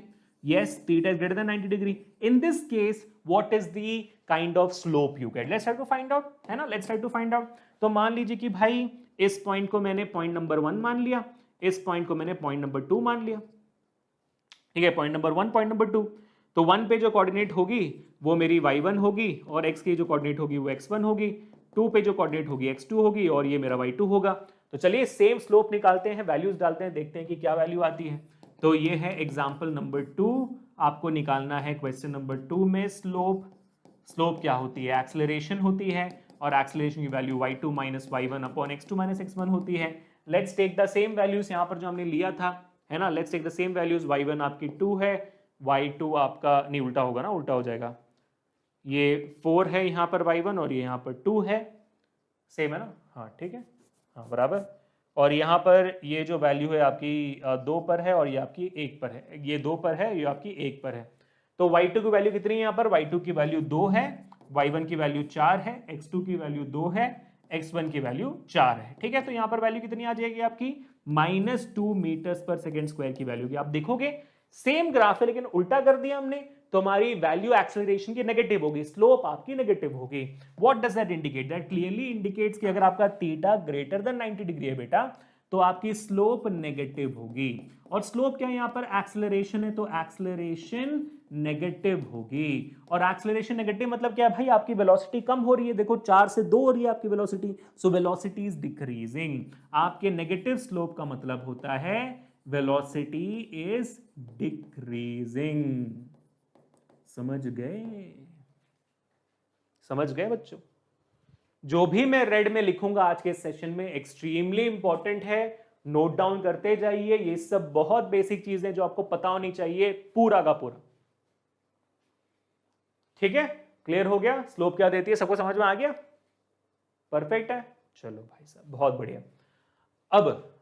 अब इसके बाद वीटी ग्राफ में एक बहुत ही इंपॉर्टेंट सा कॉन्सेप्ट है जिसको भी हम करने वाले हैं, तो आप लोग सब लोग ध्यान से देखिएगा, बहुत बहुत इंपॉर्टेंट है, तो मजा आएगा करने में। चलो आ जाओ, इसको तो सबसे पहले मैं डुप्लीकेट कर देता हूं। ग्राफ के सवालों में इतना मजा आ जाता ना, क्या ही कहें आपको। चलो यहां पर सारी चीजें मिट सकती हैं क्या? अरे तो पूरी मिट गई, ठीक है कोई बात नहीं, आ जाओ। हाँ जी, तो अभी हम कंटिन्यू कर रहे हैं हमारा वीटी ग्राफ, लेकिन वीटी ग्राफ का अभी हम स्लोप नहीं सीखेंगे, वीटी ग्राफ का अभी हम सीखेंगे एरिया अंडर दी कर्व। हाँ Abhishek sir, area under the curve क्या होता है? अरे सीखेंगे ना, वही तो करने वाले हैं अभी, एरिया अंडर दी कर्व क्या होते हैं। नाम तो सुना ही होगा आपने 9th ग्रेड से, बट चलो ठीक है, एग्जाम्पल देता हूं मैं आपको, बहुत सिंपल सा एग्जाम्पल देता हूं।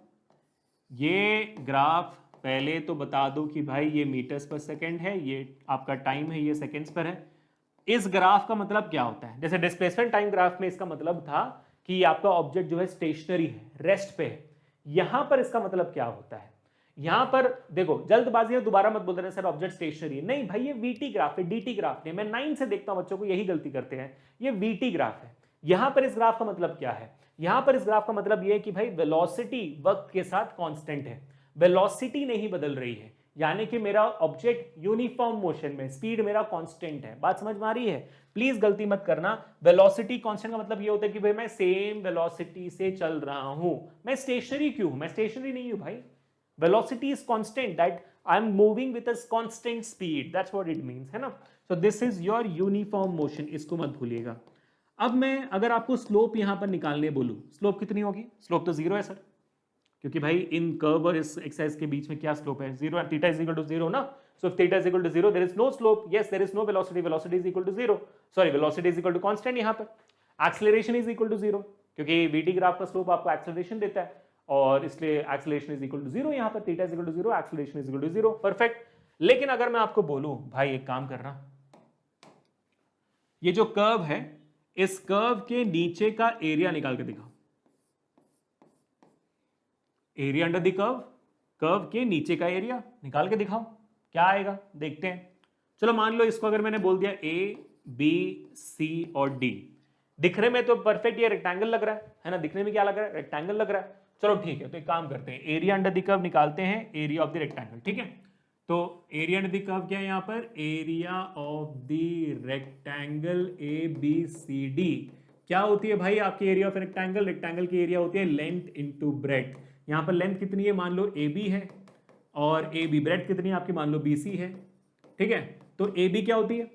मतलब area of the rectangle length into breadth होती है, जिनको नहीं पता है नोट डाउन कर लो। तो ए बी क्या है यहाँ पर?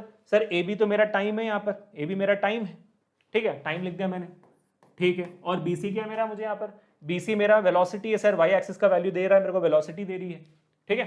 सो टाइम इंटू वेलोसिटी, यार वेलोसिटी इंटू टाइम क्या होती है? हमने सुना हुआ है कि भाई वेलोसिटी होती है डिस्प्लेसमेंट अपॉन टाइम, तो डिस्प्लेसमेंट क्या होती है? वेलोसिटी इंटू टाइम होगी, टाइम अगर ऊपर चला गया तो displacement is equal to velocity into time. तो यानी कि आप जब किसी भी वीटी ग्राफ का एरिया अंडर दी कर्व निकालते हो तो क्या मिलना चाहिए आपको? आपको मिलना चाहिए डिस्प्लेसमेंट। प्लीज नोट डाउन करेंगे सब यहां पर, एक्सट्रीमली इंपॉर्टेंट। जैसे आपने एरिया अंडर दी कर्व निकाला, area under VT graph curve क्या मिलता है?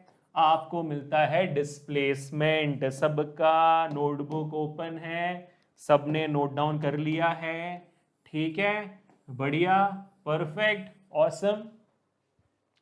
तो सर जी ये सिर्फ इसी ग्राफ में होता है कि किसी भी ग्राफ बना लोगे? भाई वो जो हमने पहला ग्राफ बनाया था उसी को बना लो यहाँ पर। मान लो कि आपके सामने ये वाला ग्राफ है, ठीक है, इसमें एरिया अंडर द कर्व क्या है, एरिया अंडर द कर्व आपकी एक ट्राइंगल है, ट्राइंगल का एरिया क्या होता है, half into base into height, है ना, हाफ इंटू बेस, बेस क्या आपका अगेन टाइम है, बेस आपका अगेन टाइम है, हाइट क्या आपका अगेन वेलोसिटी है, तो अगेन आप देखोगे ये तो कांस्टेंट वैल्यू वेलोसिटी टाइम आ गई, तो बेसिकली आपको डिस्प्लेसमेंट मिलेगा, ठीक है। तो जब भी आप किसी भी चीज का एरिया अंडर द कर्व निकालोगे आपको डिस्प्लेसमेंट ही मिलना चाहिए। मान लो ये कर्व नहीं है, मान लो एक ट्रेपीजियम है, ट्रेपीजियम का फॉर्मूला क्या होता है, ट्रेपीजियम का एरिया होता है half into height 1 plus height 2 into base, height 1 मतलब ट्रेपीजियम अगर आपने नहीं दिखा है तो भाई ट्रेपीजियम का जो ग्राफ होता है वो दिखता कैसे है, वो मान लीजिए ऐसे दिखेगा आपको, ठीक है, तो ये आपका ग्राफ है,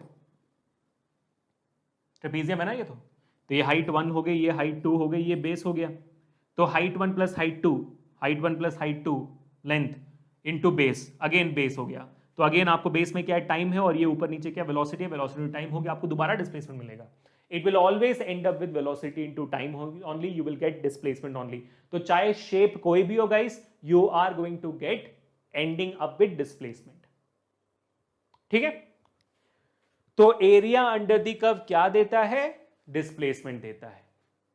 अब आपको सवाल कैसे आ सकते हैं बीटी ग्राफ के ना, इस बेस पे सवाल कैसे आ सकते हैं। To be very honest guys, आपके स्कूल में चाहो आपको ग्राफ घुमा घुमा के कैसे तैसे दे सकते हैं, जैसे मान लीजिए यहां पर आपको ऐसा ग्राफ दे दिया और बोलेंगे इसका एरिया अंडर द कर्व निकाले, तो आप कैसे निकालोगे, आप ना सिंपल तरीके से इसको ऐसे बांट देना, ठीक है, इसको ऐसे बांट देना। सबसे हार्डेस्ट सवाल है ये जो आपको सीबीएसई क्लास 11 में आ सकते हैं एरिया अंडर द कर्व से रिलेटेड। तो आपने पहले इस ट्राइंगल का एरिया निकाला, फिर आपने इस रेक्टेंगल का एरिया निकाला, फिर आपने इस ट्रेपीजियम का एरिया निकाला, फिर तीनों एरियाज को ऐड कर दिया, so it becomes area under the curve. आपको जरूरी नहीं कि सर ये शेप क्या है, इस शेप का एरिया कैसे निकालते हैं, भाई 3 पार्ट में डिवाइड कर लो, 3 पार्ट में डिवाइड कर लो, बात खत्म हो गई। वैसे मान लीजिए आपको यहां पर ऐसे ग्राफ दे दिया, बोलो निकालो भाई इसका एरिया अंडर द कर्व, तो इस एरिया अंडर द कर्व के लिए आप क्या कर सकते हो, मान लो ये आपने ट्रेपीजियम ले लिया, ट्रेपीजियम की तरफ फाइंड आउट करो, ट्रेपीजियम नहीं है तो मान लीजिए आपने यहाँ पर ट्रेपीजियम का फॉर्मूला याद नहीं है, तो आपने क्या किया, इसको 2 पार्ट्स में डिवाइड कर दिया, इसको बोल दिया आपने रेक्टेंगल नंबर 1 और ट्राइंगल नंबर 2, आपने रेक्टेंगल का एरिया निकाला, ट्राइंगल का एरिया निकाला, फिर दोनों को ऐड कर दिया। तो it's completely on your imagination कि आप कैसे करने वाले हो, लेकिन जो बेसिक फॉर्मुला से एरियाज के मैं आपको यहाँ पे लिख कर देता हूँ ताकि आपको भी कंफ्यूज नहीं होना, ठीक है। प्लीज नोट डाउन कर लो यहाँ पर एरिया अंडर द कर्व के बेसिक फॉर्मूलाज, एरिया के बेसिक फॉर्मूलाज बेसिकली जो आपको इस कर्व के बेसिस से मिल सकते हैं। पहला आपका है ऑफ कोर्स रेक्टेंगल, ठीक है, रेक्टेंगल का क्या होता है फॉर्मूला, लेंथ इनटू ब्रेड्थ, ठीक है, और स्क्वायर, स्क्वायर का क्या होता है, ए स्क्वायर एरिया, यानी कि ए इंटू ए, ठीक है। तीसरा जो आपको आता है ट्राइंगल, सबसे इंपॉर्टेंट, ट्राइंगल का होता है half into base into height. चौथा आपका होता है सबसे हार्ड बनाने के लिए इस सवाल को ट्रेपीजियम का, ठीक है, ट्रेपीजियम का फॉर्मूला क्या होता है, half into height 1 plus height 2 into base. Sir इसमें हाइट 1 हाइट 2 क्या होती है, देखो ट्रेपीजियम का ये शेप होता है, ये बेस हो गया, ये हाइट 1 हो गई, ये हाइट 2 हो गया, ठीक है, ये होती है। इसके अलावा आपको क्या मिल सकता है, इसके अलावा आपको एक क्वाड्रेंट मिल सकती है, ग्राफ आपको कभी कभी कर्व भी मिलती है ना, तो आपको एक क्वाड्रेंट मिल सकता है, और क्वाड्रेंट का एरिया बेटा आप जानते ही हो 1/4 पाई आर स्क्वायर, यानी कि सर्कल के एरिया का 1/4 क्वाड्रेंट हो जाता है। सेमी सर्कल भी मिल सकता है which will be 1/2 pi r square, but you get the idea, है ना। तो ये बेसिक फॉर्मूला है जो आपको याद रखने हैं, जो मेरे ख्याल से अभी 11th ग्रेड में आपको याद होने भी चाहिए, याद नहीं है तो फिर भाई लालच की बात है, ठीक है। चलो परफेक्ट गाइस, समझ में आ गया सबको, चलो ठीक है बढ़िया। अब हम आगे बढ़ते हैं और टाइप्स ऑफ बीटी ग्राफ भी मैं आपको बता देता हूं, ताकि जैसे हमने टाइप्स ऑफ डीटी ग्राफ देखा था वैसे टाइप्स ऑफ बीटी ग्राफ भी होगा। और अगर मान लो स्लोप आपका स्ट्रेट लाइन नहीं है, कर्व्ड है, तो कैसे निकालना है मैंने आपको बता दिया, टेंजेंट बना के निकालना है, वो सारी चीजें यहाँ पर सेम रहेगी। तो टाइप्स ऑफ बीटी ग्राफ भी मैं आपको बता देता हूँ जल्दी से, जो अभी हमने नोट डाउन कर लिया है।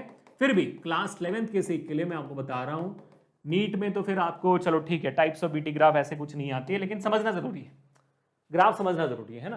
तो पहला ये क्या है, यूनिफॉर्म मोशन है, चप्पल फेंक कर मारूंगा, यूनिफॉर्म मोशन है ये नहीं, वेलोसिटी वक्त के साथ बढ़ रही है, वेलोसिटी वक्त के साथ बढ़ रही है, स्लोप कांस्टेंट है। तो basically this is non uniform motion, non uniform motion with constant acceleration, uniform acceleration. Acceleration यहां पर कांस्टेंट है, हमने निकाला था ना, सेम वैल्यू आई थी 2 मीटर पर सेकंड स्क्वायर आई थी ना, कांस्टेंट वैल्यू आई थी, ठीक है।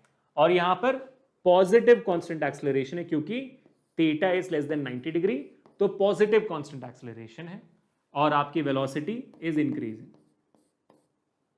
ठीक है, क्लियर हो गया। अब दूसरा सेम ग्राफ लेकिन उल्टा बनाऊंगा मैं, वी टी। यहां पर ये क्या है भाई, ये भी नॉन यूनिफॉर्म मोशन है क्योंकि वक्त के साथ वेलोसिटी कम हो रही है, नॉन यूनिफॉर्म मोशन है। यहां पर भी कांस्टेंट एक्सेलरेशन है लेकिन नेगेटिव कांस्टेंट एक्सेलरेशन है, रिटार्डेशन हो रही है, यहां पर डी एक्सेलरेशन हो रही है। बहुत बहुत इंपॉर्टेंट बेटा, इन सारी चीज़ों को एक बार में समझना जरूरी है। ठीक है, और theta is greater than 90 degree here, indicating that your velocity is decreasing. Velocity decrease हो रही है तो नेगेटिव एक्सेलरेशन हो रहा है ना। ठीक है, तीसरा, ये क्या ग्राफ है भाई, ये हमने सीख लिया। Theta is equal to 0 meaning acceleration equal to 0, that means velocity is constant. So this is what, this is uniform motion, this is uniform motion। सही, ठीक है। चौथा, अरे अरे अरे, ठीक है, वी टी। यहां पर क्या हो रहा है, यहां पर आप देखोगे इस पॉइंट पर अगर मैं 1 बोलूं और अगर मैं थीटा बनाता हूँ, टेंजेंट बना के मैंने बना दिया थीटा, थीटा नंबर 1। इस पॉइंट पर अगर मैं 2 बोलूँ तो टेंजेंट बनाता हूँ मैं, ये मेरा हो गया थीटा नंबर 2। इस पॉइंट पर मान लूंगा मैं 3 तो मेरी होगी थीटा नंबर 3। तो यहाँ पर क्या हो गया, मेरा स्लोप इंक्रीज हो रहा है, स्लोप इंक्रीज हो रही है। ये तो डेफिनेटली नॉन यूनिफॉर्म मोशन की वेलोसिटी तो बढ़ ही रही है, वेलोसिटी तो बढ़ रही है ना, तो ये तो स्लोप इंक्रीज हो रही है। तो वेलोसिटी बढ़ रही है तो डेफिनेटली ये नॉन यूनिफॉर्म मोशन है because velocity is not constant, so it is non uniform. But यहां पर क्या एक्सेलरेशन कांस्टेंट है? नहीं, क्योंकि स्लोप इंक्रीज हो रही है वक्त के साथ। तो स्लोप इंक्रीज हो रही है तो आपका एक्सेलरेशन भी इंक्रीज हो रहा है। So acceleration is not constant, it is changing, it is variable. तो यहां पर जो है मेरा वेरिएबल एक्सेलरेशन है और वो पॉजिटिव वेरिएबल है, पॉजिटिवली इंक्रीज हो रही है ना, तो पॉजिटिव वेरिएबल एक्सेलरेशन है यहाँ पे मेरा। ठीक है, समझ में आ गया, क्लियर हो गया गाइस, पॉजिटिव एक्सेलरेशन। और यहां पर देखो तीनों जगह पर थीटा लेस देन 90 डिग्री है तो यहां पर भी वेलोसिटी इंक्रीज ही हो रही है। इसी ग्राफ को मैं उल्टा कर सकता हूं, इसी ग्राफ को मैं चाहूं तो पॉइंट नंबर 5 लेकर, अरे पॉइंट नंबर 5 लेकर इसको उल्टा कर सकता हूं, मैं ऐसे बना सकता हूं। तो वेलोसिटी टाइम, यहां पर मैं ग्राफ कैसे बनाऊंगा, यहां पर अगर मैंने मान लो स्लोप बनाना है अगर मुझे, तो मैंने यहां पर टेंजेंट ले लिया, मैंने क्या बोलता अंदर से नहीं बनता कभी स्लोप ना। इस पॉइंट पर अगर मैंने ले लिया पॉइंट नंबर 1 तो आप देखोगे थीटा नंबर 1 यहां पर, और यहां पर देखूंगा तो ठीक है थीटा नंबर 2, भाई साहब थीटा नंबर 3। तो थीटा नंबर 3 सबसे ज्यादा बड़ा शुरुआत में, फिर थीटा कम होते हुए आ रहा है ना, थीटा कम होते हुए आ रहा है। तो स्लोप इज डिक्रीजिंग, यहां पर slope is decreasing, slope is decreasing यानी कि नेगेटिव एक्सेलरेशन है ना, नेगेटिव स्लोप इज डिक्रीजिंग ना, negative variable acceleration. So velocity is also decreasing, negative velocity. Clear guys, ये सारी चीजें मैं आपको वक्त दे रहा हूं, अपने फिंगर टिप से बिठवाओ, फिंगर टिप से बिठाओ इन सारी चीजों को, फिंगर टिप्स पे। बहुत बहुत इंपॉर्टेंट, क्योंकि इसके बेसिस में जो सवाल आएंगे तो करना बहुत क्रूशियली इंपॉर्टेंट है आपके लिए भी, मेरे लिए भी। ठीक है, इसके बाद क्योंकि इससे सवाल सॉल्व करना है और सवाल की डिफरेंट डिफरेंट वैराइटीज मैं आपको बताना चाहूंगा, बस उतना ही है और कुछ नहीं। बस 80 ग्राफ है, 80 ग्राफ में इतना बड़ा कोई कॉन्सेप्ट है नहीं एज सच, एक्चुअली बहुत इजी होता है 80 ग्राफ, मतलब समझ ही लोगे आप कैसे करना होता है, don't worry about it. But चलो ठीक है, आगे बढ़ते हैं। ठीक है, let's solve it guys for the next part. सवाल सॉल्व करते हैं, आपके नीट का पीवाईक्यू है ये 2008 का। ठीक है, इसके पहले सवाल नहीं है, हाँ इसके पहले देखो प्रैक्टिस क्वेश्चन में आपको दे रहा है यहाँ पर, वो नीट का सवाल करने से पहले ट्राई करो उसको सॉल्व करने की, बहुत ईजी सवाल है। देखो, the displacement time graph of a moving particle is shown in the figure, the instantaneous velocity of the particle is negative eight the point. कहां पर जाकर आपका इंस्टेंटेनियस वेलोसिटी, इंस्टेंटेनियस को गोली मारो कुछ देर के लिए, वेलोसिटी किस पॉइंट पे नेगेटिव है। तो कैसे पता करते हैं वेलोसिटी नेगेटिव है या पॉजिटिव, यानी कि भाई डिस्प्लेसमेंट टाइम ग्राफ का स्लोप नेगेटिव का निकालना है ना, स्लोप हमें निकालना है कि कहां पर नेगेटिव होती है। और स्लोप कहां पे नेगेटिव होती है, जब आपकी थीटा जो है ग्रेटर देन 90 डिग्री होती है, तब आपकी स्लोप नेगेटिव होती है ना गाइस, ये हमने नोटिस किया हुआ है, ये हमने पढ़ा हुआ है। तो कौन से पॉइंट पे आपका स्लोप ग्रेटर देन 30 डिग्री होगा, उस पॉइंट पे आपका थीटा समझ में आ गया होगा आपको कि वो नेगेटिव होगा। ठीक है, तो अगर मैं पॉइंट सी की बात करता हूं, अगर मैं पॉइंट सी की बात करता हूं, यहां पर दिख रहा है कलर है ना, तो पॉइंट सी पे अगर मैं स्लोप बनाता हूं, ठीक है, तो अब थीटा देखोगे यहां पर लेस देन 90, तो पॉजिटिव स्लोप है। नहीं, पॉइंट डी पे अगर बनाता हूं मैं, ठीक है, तो पॉइंट डी पे जैसे मैंने बनाया, आप देखोगे यहां पर भी थीटा जो है आपका लेस देन 90। पॉइंट डी की बात करता हूं, पॉइंट डी पे अगर मैं स्लोप बनाऊं, ठीक है, पॉइंट डी पे अगर मैं स्लोप बनाऊं तो आप देखोगे थीटा ग्रेटर देन 90। तो कायदे से पॉइंट ई होना चाहिए जहां पर आपका वेलोसिटी इज नेगेटिव, ठीक है, इंस्टेंटेनियस वेलोसिटी इज नेगेटिव, क्योंकि थीटा यहां पर नेगेटिव आ रही है। पॉइंट एफ पे देख लेते हैं, पॉइंट एफ पे अगर मैं स्लोप बनाता हूं तो यहां पर भी लेस देन 90, तो the answer is point E guys, option number C. Easy, समझ में आ रही है बात, है ना? जहां पर स्लोप नेगेटिव वो आपका जहां पर आपकी ग्रेटर देन 90 डिग्री है थीटा, वहां पर स्लोप नेगेटिव हो जाती है, ठीक है। चलो ऐसे ही, और देखने में भी लगता है ना, यहाँ पे देखो यार डिस्प्लेसमेंट कम हो रही है, वेलोसिटी नेगेटिव जा रही है, वेलोसिटी नेगेटिव जा रही है, देखने में कर्व देख के समझ में आ जाता है। वैसे ही सिमिलर सवाल आपको नीट 2008 में भी आया था, ठीक है, प्रोबेबली आपके पहले एग्जामिनेशन जो स्कूल में होगी वहां पर भी आएगा। बहुत सिंपल सवाल है ये, देखो यहाँ पर, a particle shows distance time graph as shown in this figure, the maximum instantaneous velocity of the particle is around the point. तो यहाँ पर भी इंस्टेंटेनियस वेलोसिटी, लेकिन यहाँ पर कर्व थोड़ा डिफरेंट है, बस इतना ही है, ठीक है। तो इंस्टेंटेनियस वेलोसिटी मैक्सिमम कहां पर है? अच्छा, मैक्सिमम इंस्टेंटेनियस वेलोसिटी कहां पर है? तो मैक्सिमम मतलब जहां पर आपका स्लोप मैक्सिमम होगा, है ना, जहां पर स्लोप मैक्सिमम होगी वहां पर वेलोसिटी मैक्सिमम होगा, यानी कि जहां पर थीटा मैक्सिमम आपको आएगी वहां पर वेलोसिटी मैक्सिमम होगा। थीटा क्यों सर? क्योंकि भाई डिस्टेंस टाइम ग्राफ है, डिस्प्लेसमेंट टाइम ग्राफ है, उसका स्लोप हमें वेलोसिटी देता है। तो जहां पर थीटा मैक्स होगी, स्लोप मैक्सिमम होगी, वहीं पे वेलोसिटी मैक्सिमम होगा। तो पॉइंट नंबर ए की अगर मैं बात करता हूं तो यहां पर मेरा जो स्लोप है वो बस इतना सा है, थीटा। पॉइंट नंबर की बी की अगर मैं बात करता हूं तो मेरा जो स्लोप है वो ऐसा है, थीटा। पॉइंट नंबर सी पे तो आप देखोगे मेरा थीटा इतना बड़ा है। पॉइंट नंबर डी पे मेरा जो थीटा है इतना ही है। एक काम करते हैं, मैंने जो आपको शॉर्टकट बताया था उस शॉर्टकट के थ्रू बताता हूं।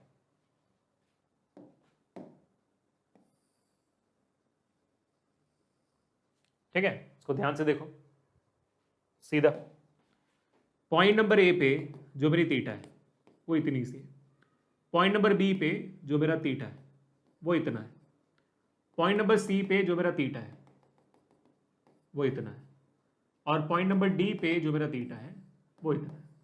सबसे मैक्सिमम थीटा कहां पर? सी वाला, ठीक, क्लियर, सी सही जवाब। समझ आ गया गाइस? परफेक्ट। चलो अब आगे बढ़ते हैं, नेक्स्ट सवाल।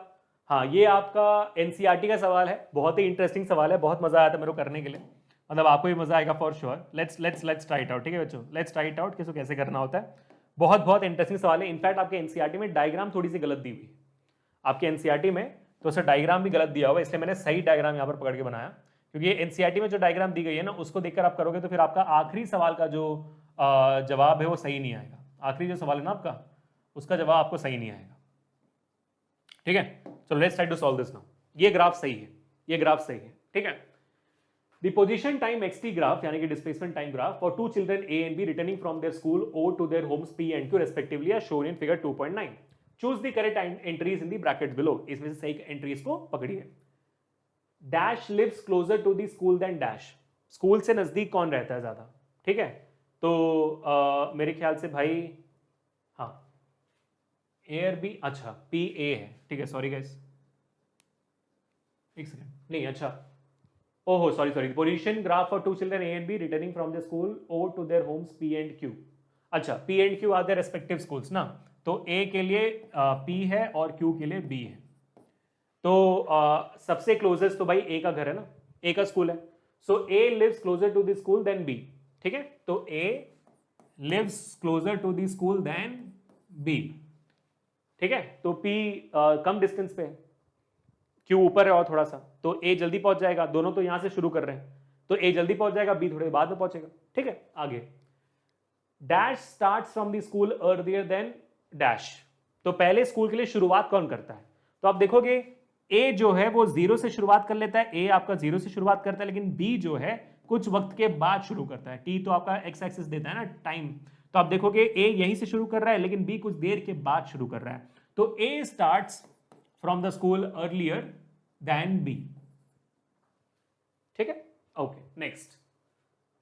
Dash walks faster than dash, यहां पर ज्यादा तेजी से चल कौन रहा है, तो यहां पर स्पीड की बात आ गई, वेलोसिटी की बात आ गई, और वेलोसिटी कैसे निकालोगे आप, थीटा, स्लोप है ना, थीटा स्लोप, तो कौन ज्यादा तेज जाएगा, जिसका स्लोप सबसे ज्यादा होगा। तो यहां पर अगर मैं देखूंगा ये मेरा b का जो थीटा है और मेरा a का जो थीटा, आप क्लियरली देख सकते हो मेरा theta b is greater than theta a, है ना, so theta b is greater than theta, यानी कि b ज्यादा तेज चल रहा है a से, so b walks faster than a। सही, बस ग्राफ देखना है, इसमें समझना है, ग्राफ देखो समझो, तो ये एक ही सवाल में ना हमारा पूरा जो अभी हमने सीखा हुआ है सब रिवाइज हो जाती है, इसलिए मैंने रखा हुआ है ऐसे। Next, A and B reach home at same और डिफरेंट टाइम, इस सवाल का जवाब आपको गलत आएगा अगर आपने एनसीईआरटी का ग्राफ देखा हुआ है, तो एनसीईआरटी में ग्राफ गलत दिया हुआ है, इनफैक्ट एक्चुअल में ग्राफ अगर आप देखोगे तो आप यहां पर अगर मैं B का पकड़ूं तो आप देखोगे A और B एक ही वक्त पे पहुंचते हैं, A और B घर पहुंचने का जो उनका P और Q पहुंचने का जो टाइम है वो एक ही है, सेम है, A and B reach home at the same time, not different time. लेकिन जो आपका एनसीईआरटी का ग्राफ है, एनसीईआरटी के ग्राफ के हिसाब से आपका बी और ए कहीं और ही पहुंचा, लेकिन सोल्यूशन कुछ और ही दिया हुआ है, सोल्यूशन में बोला गया कि सेम है, लेकिन सवाल में कुछ और ही ग्राफ दिया हुआ है, तो मैं सर उठ गया मेरा कि भाई यहाँ पे तो मेरे को तो डिफरेंट दिखाई दे रहा है, सब जगह सेम सेम बोला जा रहा है, लेकिन एक्चुअली में ग्राफ गलत था आपको जो एनसीईआरटी में पब्लिश है, बट ठीक है।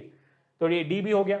ई, A overtakes dash, dash overtakes dash on the road once और ट्वाइस, तो हम देख सकते हैं कि ए ने 0 से चलना शुरू किया था, बी ने उसे इस वक्त जाकर ओवरटेक कर दिया, और ओवरटेक एक ही बार हो रही है, बार बार नहीं हो रही, so B overtakes A on the road once, not twice, only once. Clear, बहुत ही सवाल, मजा आ गया देखकर, समझ में आ गया, ठीक है, कोई भी डाउट तो मुझे बताते जाना। आगे बढ़ते हैं, तो next question people, all the best. ये हमारे 2.3 है, 2.4 हमने कर लिया, उसका बाद वाला भी कर लिया, 2.3 कर रहे हैं अभी हम। 2.3 बाद में क्यों आ रहा है, क्योंकि ये थोड़ा सा इंटरेस्टिंग सवाल है और करने में बहुत उतना ही मजा आएगा, तो सब लोग पूरे ध्यान से देखिए इसको कैसे करना होता है। A women starts from her home at 9 AM, 9 बजे को हमारी जो एक बहुत ही प्यारी सी वुमेन है वो चलना शुरू कर देती है। Walks with the speed of 5 kilometre per hour, 5 kilometre per hour की स्पीड से चलती है। On a straight road up to her office 2.5 kilometre away, 2.5 kilometre दूर जो उनका ऑफिस है वो 5 किलोमीटर पर आवर की स्पीड से चलकर वो पूरा करती है।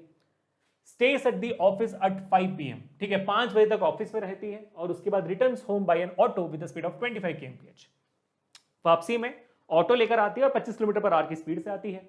Choose suitable scales and plot the XT graph of motion, तो ग्राफ्स को सही पकड़कर, स्केल को सही पकड़कर आपको ग्राफ बनाना है, यहां पर एक्सटी ग्राफ, तो ये आपका हो गया डिस्टेंस, ये आपका हो गया टाइम, सेकेंड्स में है, एक्स एक्सिस है, वाई एक्सिस है, सॉल्व करने की कोशिश करें, ठीक है।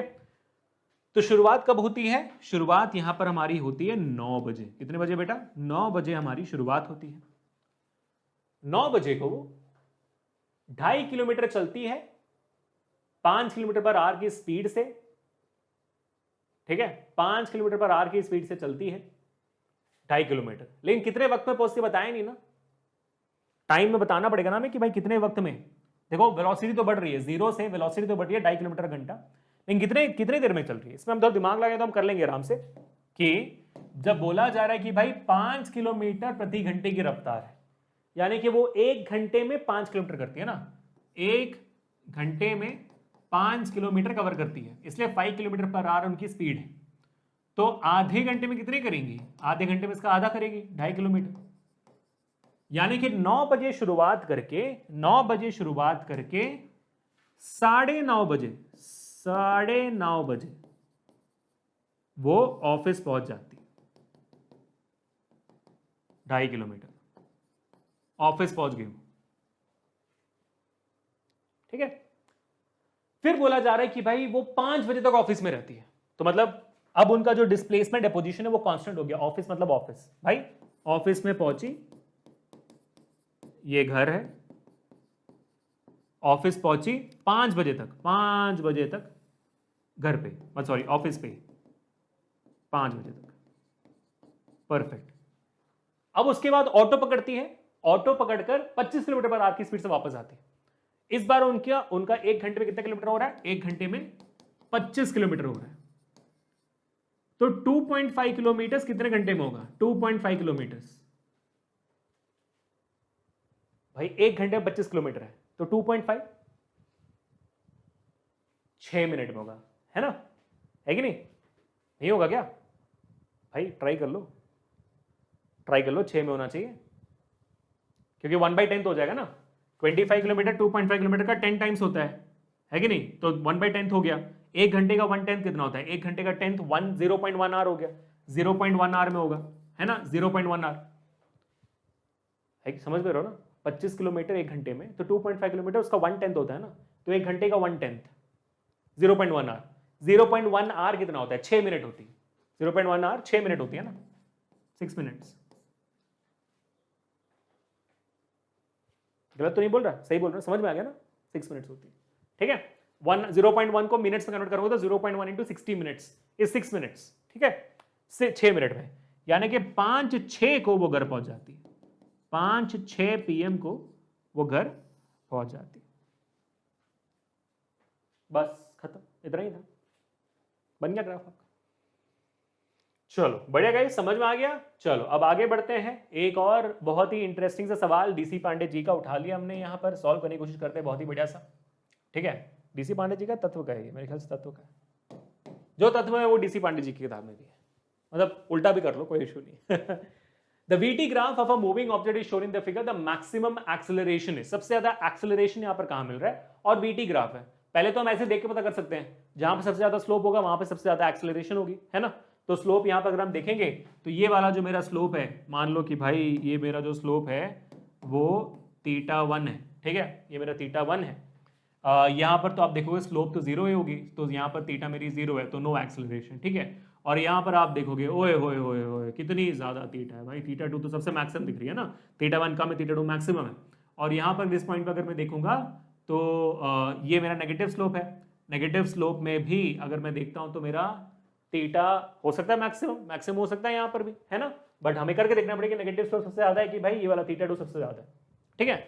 बट देखने में तो लग रहा है कि θ2 ही सबसे ज्यादा है यहाँ पर ये जो हमारा एंगल है ये हमारा θ3 हो जाएगा, जो नेगेटिव स्लोप में है, नेगेटिव एक्सेलरेशन हो रही है यहाँ पर, जब theta is greater than 90 degree negative slope हो जाती है ना, तो थीटा यहाँ पर θ3 है, लेकिन θ3 मेरे को θ2 से ज्यादा बड़ा नहीं लग रहा, ठीक है। सो आई थिंक θ2 होना चाहिए, तो बिटवीन 20 से 80 वाला हमारा पॉइंट होना चाहिए। बट लेट्स फाइंड आउट, हमें θ1 निकालना पड़ेगा, ये तो θ = 0 है, θ2 निकालना पड़ेगा, θ3 भी निकालना पड़ेगा, तो सब निकाल देते हैं यहाँ पर, ठीक है। तो चलो θ1 निकालते हैं, slope that is y2 - y1 upon x2 - x1 tan θ1, slope है आपका, ठीक है, स्लोप है आपका। तो यहाँ पर y2 कोऑर्डिनेट कितनी है यहाँ पर, अगर ये मेरा 1 कोऑर्डिनेट है, ये मेरा 2 कोऑर्डिनेट है, ठीक है, तो y2 कोऑर्डिनेट 20 हो गया, 20 - 0, x2 कितनी है वहां पर मेरी 20 है, 20 -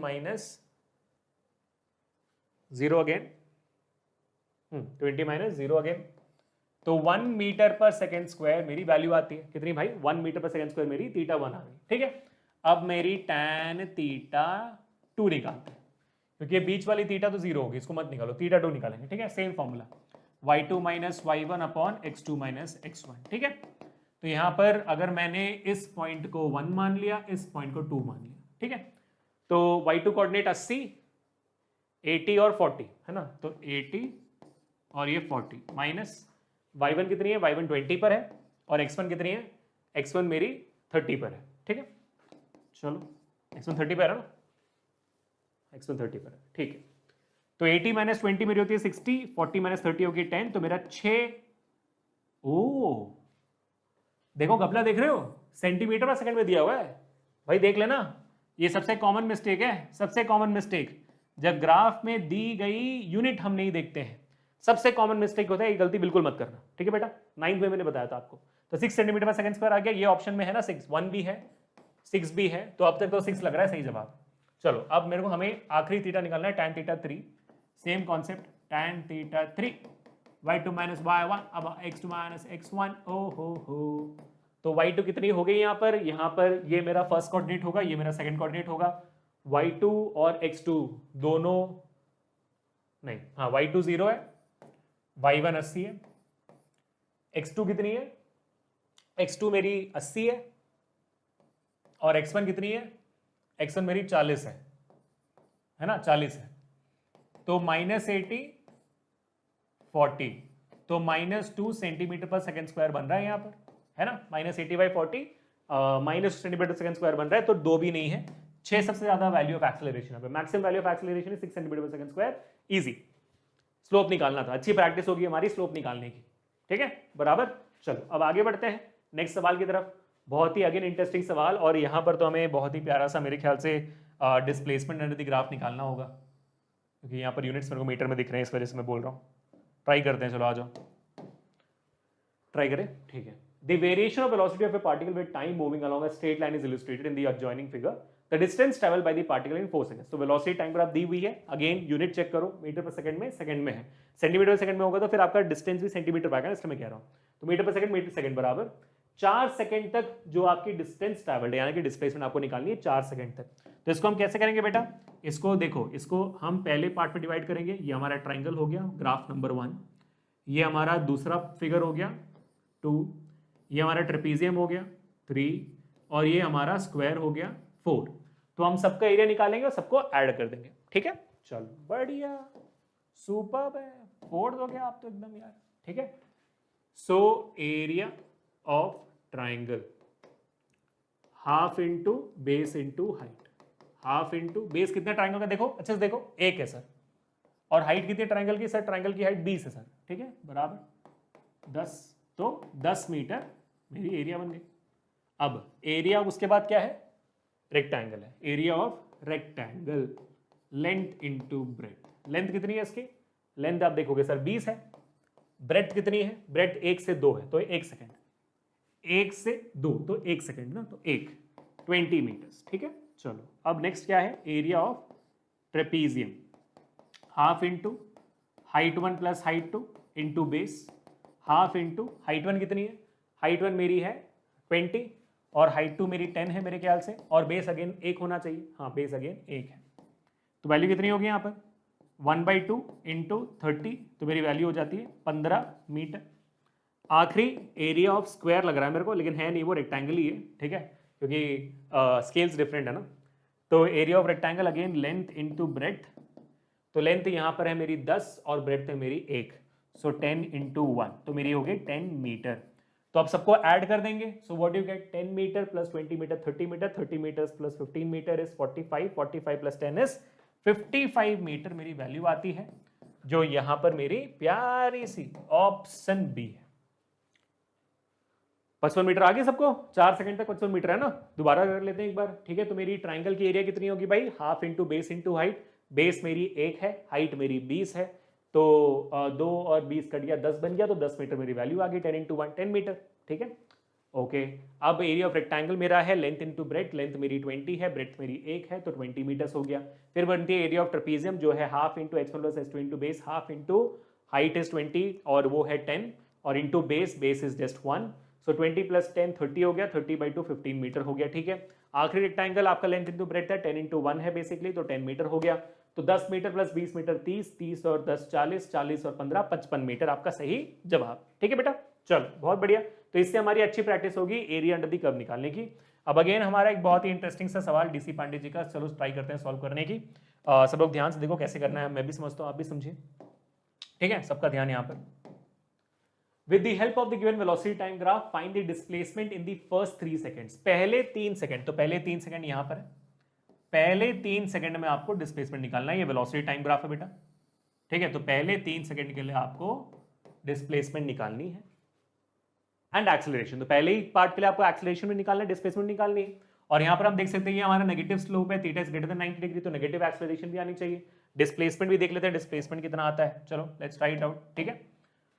तो displacement area under the curve निकालते हैं, तो ये ट्राइंगल है, so area of triangle half base height, half into base कितना हो गया, बेस आपका हो गया 3 सेकेंड, हाइट कितनी है बेटा 30 है, हाइट आपकी 30 है, सो 2 1 जा 2, 15 जा 15 3 जा 45 मीटर्स, ठीक है। 45 मीटर आपकी जवाब होगी, 45 मीटर्स डिस्प्लेसमेंट 45 मीटर्स, ठीक है।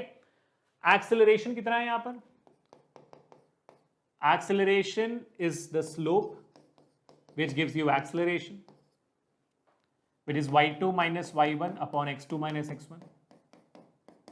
अगर मैं इसे x2 मानता हूं, इसे x1, इसे y1 और इसे y2, तो क्या मिलेगा वैल्यू?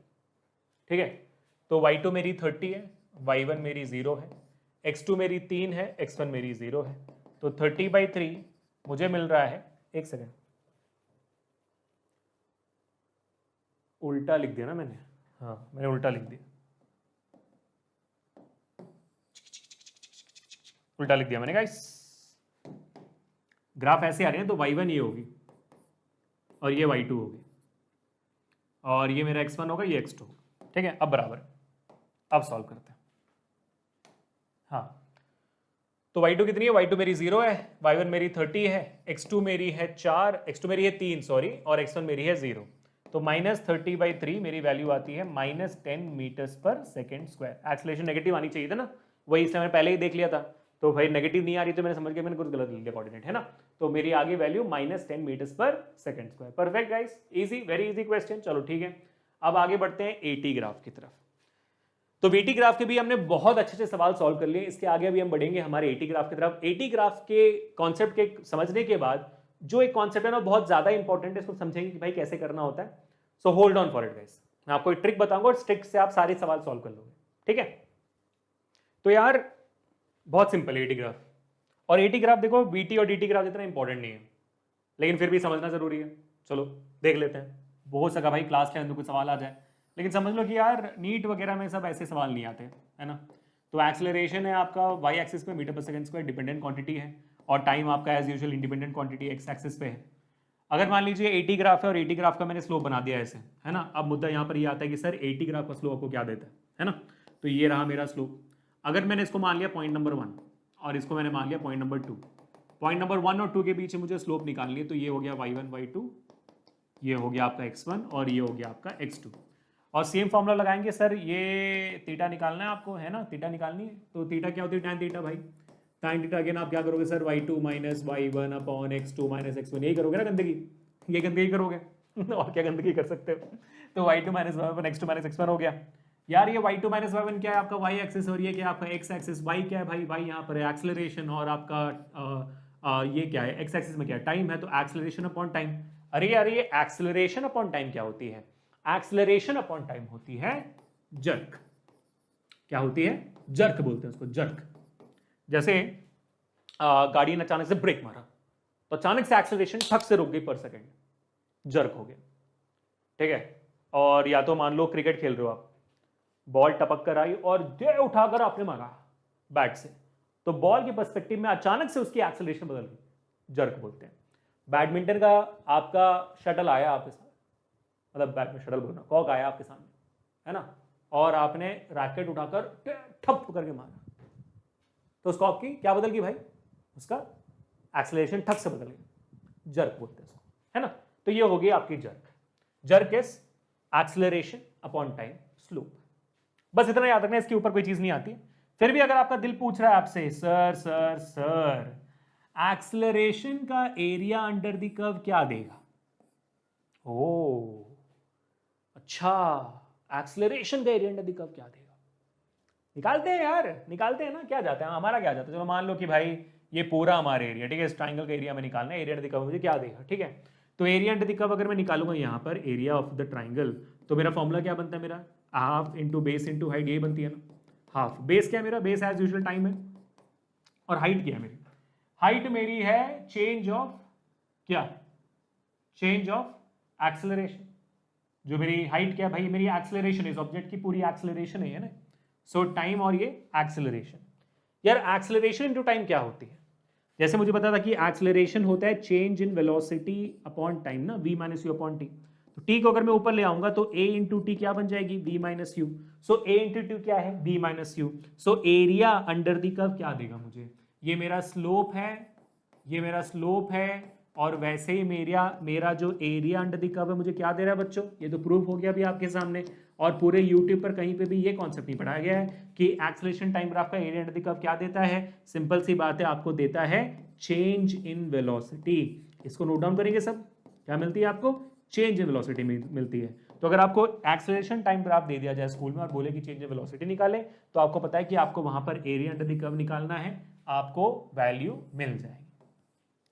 ठीक है, नोट डाउन कर लो, सबने कर लिया? नोट डाउन कर लिया सबने? तो इसके बाद जो हम बात बताने वाले हैं इससे ज्यादा इंपॉर्टेंट है, तो सारे के सारे बच्चे भी यहाँ पर बहुत कॉन्सेंट्रेटिंगली देखेंगे और ये होना बहुत ये समझना बहुत जरूरी है जो अभी हम समझने वाले हैं, है ना?